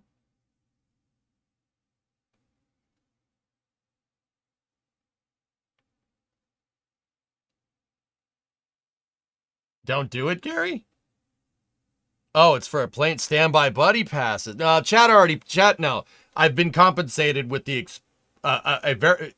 okay. Hokey tipped $500 to the stream the other day and said you need to get to the next Starship flight. There's no exceptions. Okay, all right.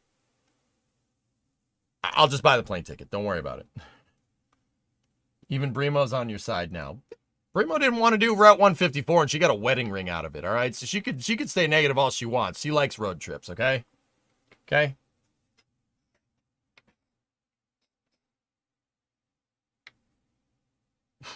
Tell me I'm wrong. Tell me I'm wrong.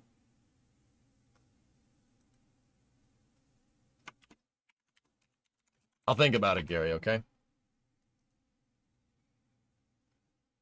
Yeah, no, guys, trust me. The funding is secured. What's Route 154? Vargon, Route 154 was a project that I did in October of 2021 where I bought a truck in California from a company called Hoonigan. Me, Ernok, a viewer, and Skiri, another viewer, streamed building this truck in Hoonigan's parking lot. And then I drove it from Compton, California to Boston. A wheel came off halfway through the trip, but that's, whatever. Yeah.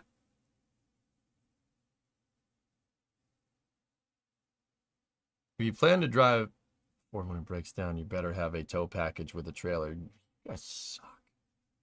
Skiri's the IMSA driver, right? Yeah. Yes, Fargon. Yep. Skiri helped me procure parts around Southern California to fix this thing. Me, him, and Ernok threw this thing together in a parking lot, and then I drove it home. It still runs for what it's worth. Guys, the 97, it's tough enough. I don't know what to do with it. It doesn't die. Like, I don't want to go like doing crazy stuff to it because it's perfect. The thing works, it drives, it starts every time. I drive it all the time. It's a super useful 8-foot long box that I can use to move stuff around. Like, it's awesome. And I don't want to take it apart because it's great. The truck's perfect, man. Straight out of Compton. That's right.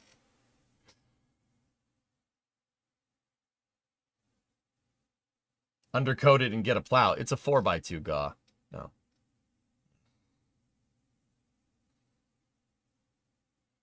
Have you considered tying a ratchet strap to the wheel and then to the bedside? Nice try, Cody. What's a good place to find an old truck like that? Corsi, you want someplace, okay. What kind of truck are you, what do you want? What kind of truck do you want? You want just something like mine? 97 F-250s are everywhere. The key is finding one in good condition. Finding one with no rust, because people just used and abused those things, because they don't die. Everything else rusts out before the thing breaks. I saw that clip today and it made me sad. Illness, yeah, I suppose, but dude, square body Chevy parts are a dime a dozen. It's not like you can't replace it. And Whistling has enough money to buy like 50 beds for that thing. And he knows enough people to make 50 square bodies from scratch, dude. I wouldn't worry about it. Yeah, you generally, I could find a trailer to meet you around Chicago. No. It's good, dude. It's good. They're junk. That's why you can find them anywhere. Yeah. Keep telling yourself that, Bear. I don't see any 90s Chevys trucks around here. I see 90s Ford trucks around here all the time. Yeah, you keep telling yourself that. Can you wrap up? I want to eat waffles and watch Star Trek. So Corsi, you're going to find one in a climate with low humidity. So Texas, Arizona, New Mexico, California, Utah, even parts of Colorado. That's where you can find them not rusty. Actually, okay. You guys really want to learn something interesting about flipping and fixing old cars where you can't like just go to a dealership and get parts? Here's the trick. You want to find interior parts? Look look up north. You want to find a good chassis or a good metal for a car, look south. That's the trick. Interiors on cars up here tend to last a lot longer because of the humidity. Down south, where there's no humidity, all the rubber cracks and dries out, and it basically ruins the car. If it rains once, it's going to start leaking inside of the car everywhere and ruin the interior.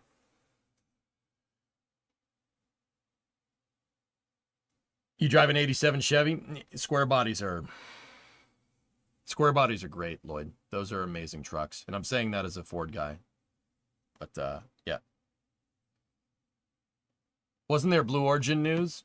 I don't know, Mutter. Was there a point where chat wasn't trying to scumbag me into a conversation about cars? Yeah, geez. I'm pretty sure that happened. Yet here we are. No, there's a little bit more space news. I hope, once again, big, had to explain a lot about thermal protection systems. And I'll be honest, the TPS stuff, TPS conversation I had wasn't the best. But there is a little bit more space news. Blue posted this picture today.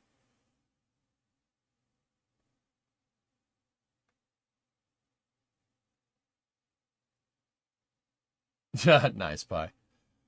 There's a lot of news. Artemis 2, Blue Origin. Yep. Blue is getting ready for a hot fire test. The New Glenn Stack 1 is fully stacked on the transporter. And they're going to move it for a static fire before they move into launch ops. That is really cool, actually.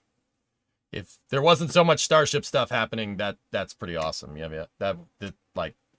This would be the big news, but it's still big news, not to downplay it. New Glenn is an awesome rocket. But yeah, Blue posted that today, which is pretty cool.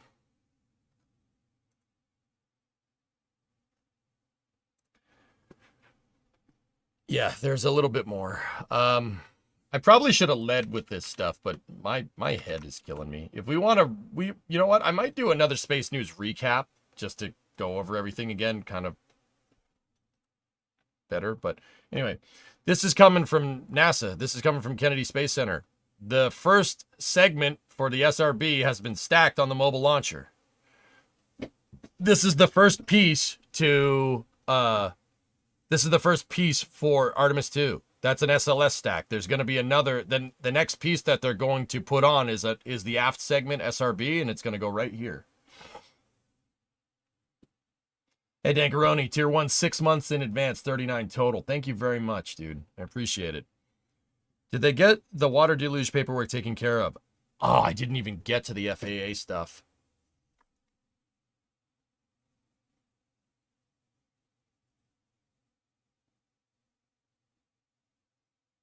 You know what? For Space News tomorrow, barring any crazy, ridiculous space news, what I'm going to do is I'll put together kind of a better explanation for thermal protection systems, and then, yeah, we'll go over the FAA stuff too. So Artemis 2 got stacked. New Glenn is fully stacked. Artemis 2 is being built. New Glenn is fully built and stacked, and it's going to see a hot fire soon.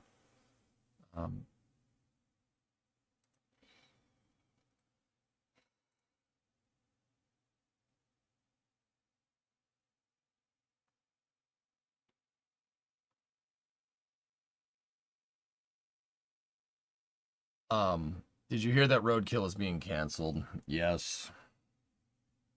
Not just Roadkill, RB. Roadkill Garage, Engine Masters, Roadworthy Rescues. Dirt Every Day already got canned. That really, really, really makes me hate Discovery. I actually, you reminded me, I gotta go cancel my Discovery Plus subscription, like now. Wasting money with those fuckers. Jacqueline left port today, so not too long. Really, Vargon? All right, dude. Still have Stay Tuned. Oh, yeah, did Hot Rod Garage get axed, too? I'm pretty sure it did, yeah. Dirty Every Day was awesome, Cherokee. Yeah.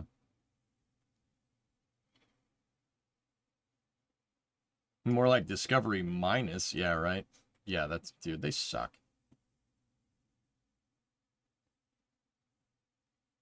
That would be like, you know, what Discovery's doing nowadays with all the good shows would be like a car company trying to make a fashion statement.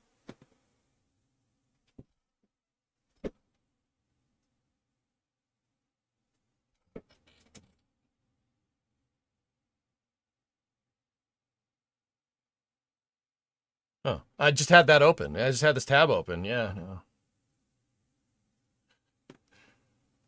I don't know why, but that right there is probably one of the funniest tweets I've ever read. Do you sell cars?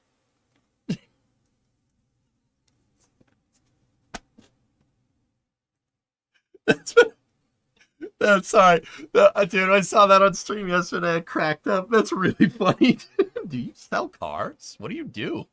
What would you say you do here? You know? Oh, I don't know, Angry. Look down. They responded. Yeah, I saw it.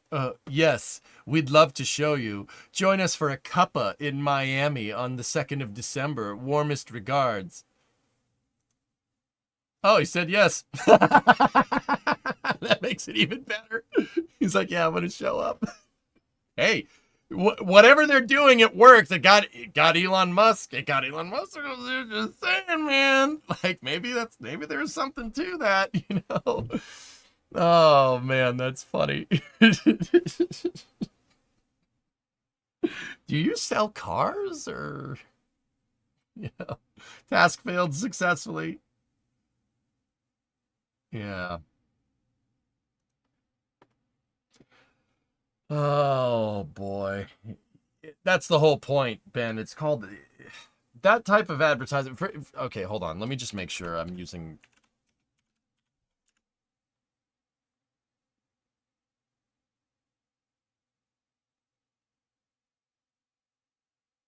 Yeah, okay. That form, yeah, I just wanted to make sure I got it right. It's been a while. That form of advertising is called avant-garde advertising. It's supposed to look ridiculous. It's supposed to look ridiculous. It's supposed to look over the top. It's something you wouldn't expect from a car company. And so why? Why do they do it? Because it got your attention. That's why they did it. That's what avant-garde is supposed to do. It's avant-garde advertising to a T.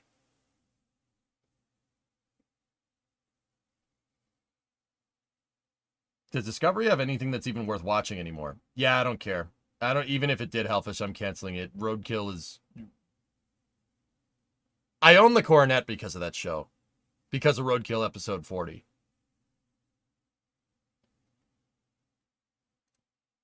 I'm definitely not the target audience. It makes you not want one. Yeah, Angry, that's fine, but it got your attention. That's what advertising is about. Now you know that Jaguar is doing this ridiculous, stupid thing, right? Dude, they could release a car that looks like a tuba with wheels at this point and people would pay attention.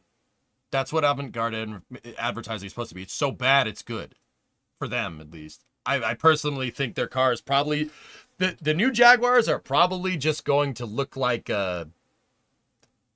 It's probably going to be an egg that looks like every other car, but they added some sleekness to it to make it look like an E-Type or something. And it's funny because they'll fail miserably and it'll end up looking like a Nissan Murano or whatever. Calling it now. December 2nd. We'll see. See how good that statement ages.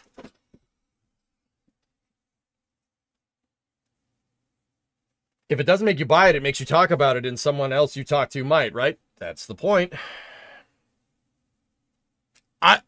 The advertising, I get what the advertising is doing. I just think Elon replying saying, "Do you sell cars?" is really funny. That made me laugh.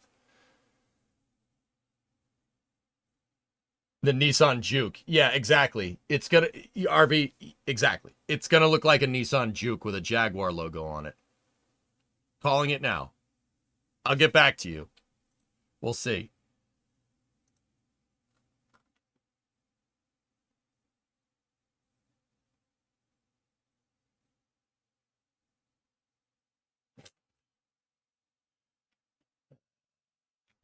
This is their car.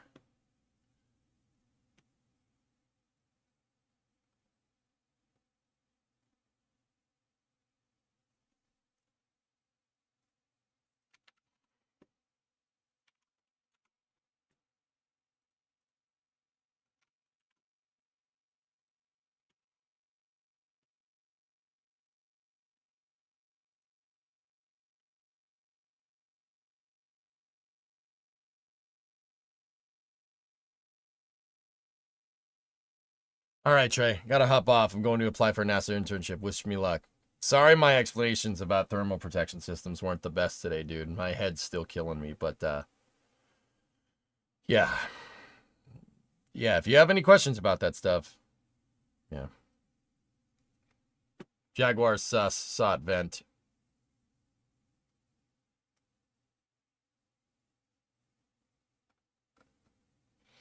In Jeremy Clarkson's words, it looks like it was designed by a gentleman who only had a ruler.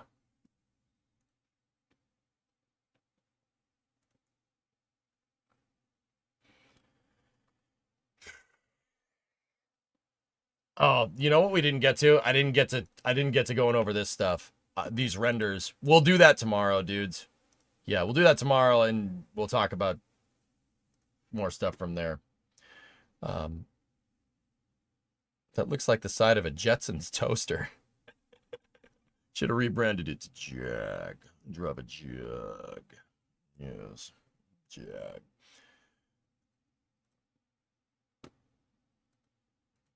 All right. I'll be a little more with it tomorrow, dudes. I swear. Notice in the HLS in the first pick has no livery. Mistake or no?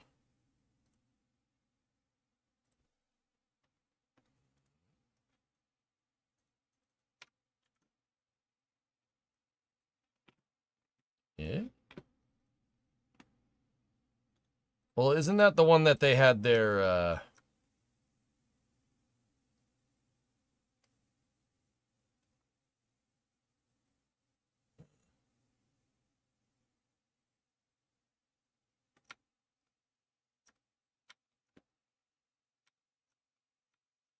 well, the NASA logo is over there.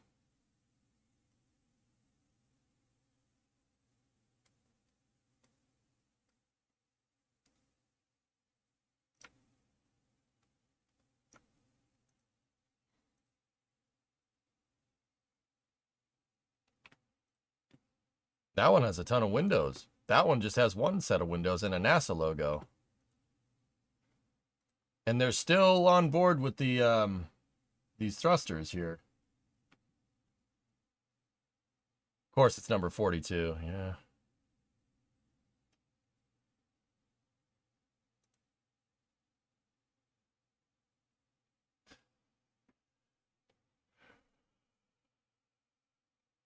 The HLS looks different in the fourth picture. I don't think that's HLS. I think that's a depot Starship.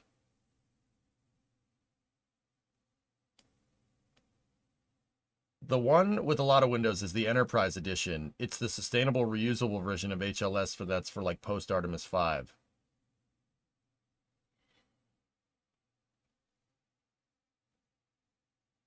No wings or flaps. How do you know what a depot ship's going to look like, Alex?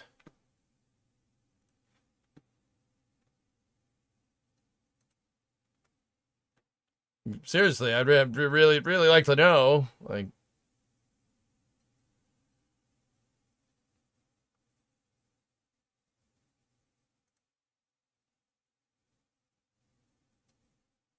you can see panels for the deployable solar panels.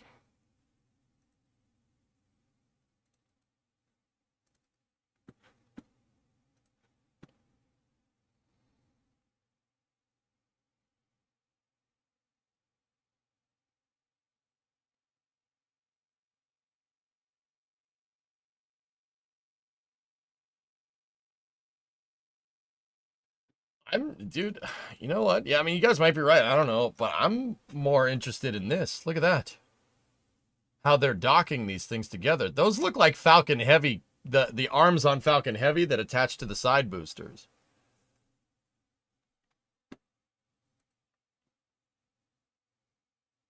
Oh, the leaked HLS stuff. Yeah, I got you. Yeah, okay, maybe. Honestly, I don't really care as long as they get it done. I know what you mean, man. I know what you mean. It is cool to theory craft about this stuff, though, Alex. That's for sure. Dude, you know, I thought Starship would look stupid with the flaps up high. It actually doesn't. That looks pretty rad. It looks pretty cool. See, what I'm wondering, dudes, EJ's wild opinion time. What I'm wondering is when they get rid of the aft flaps all entirely and put a biconic reentry mechanism down here. So basically just make the back kind of blunt down here, make it flat on the bottom, and then just modulate your angle of attack there. But then again, you're losing pitch control if you do that. Well, not pitch, you're losing yaw roll, so they probably wouldn't do that. But that could be done. I think it looks good, Pi. Yeah, it looks pretty neat. It looks like how the external tank hooked to the shuttle, if I ask you. Yeah, I guess I can see that. Elon said they want to remove the forward flaps, but keep the aft flaps years ago. Yeah.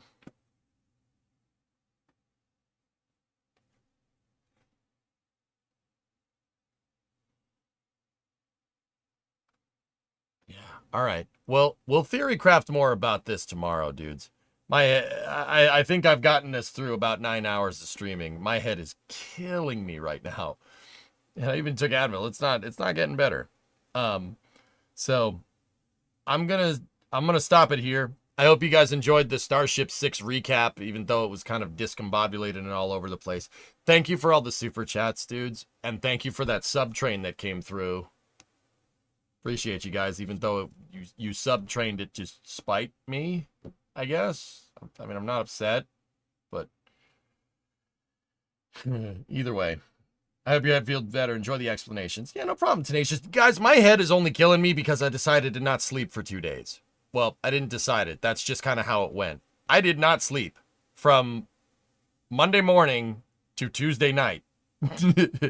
Oh, geez. What is all this? Okay. Yeah, I didn't sleep. I mean, maybe like an hour of sleep. No useful sleep. Yeah, no, this is my body saying, yeah, you probably shouldn't have done that. I'm like, yeah, you're probably right, but I did. You know, try sleep. Have you tried sleeping? Yeah. All right, so I'll see you guys tomorrow. Oh God, I'm in space. Infinite tape. Thank you.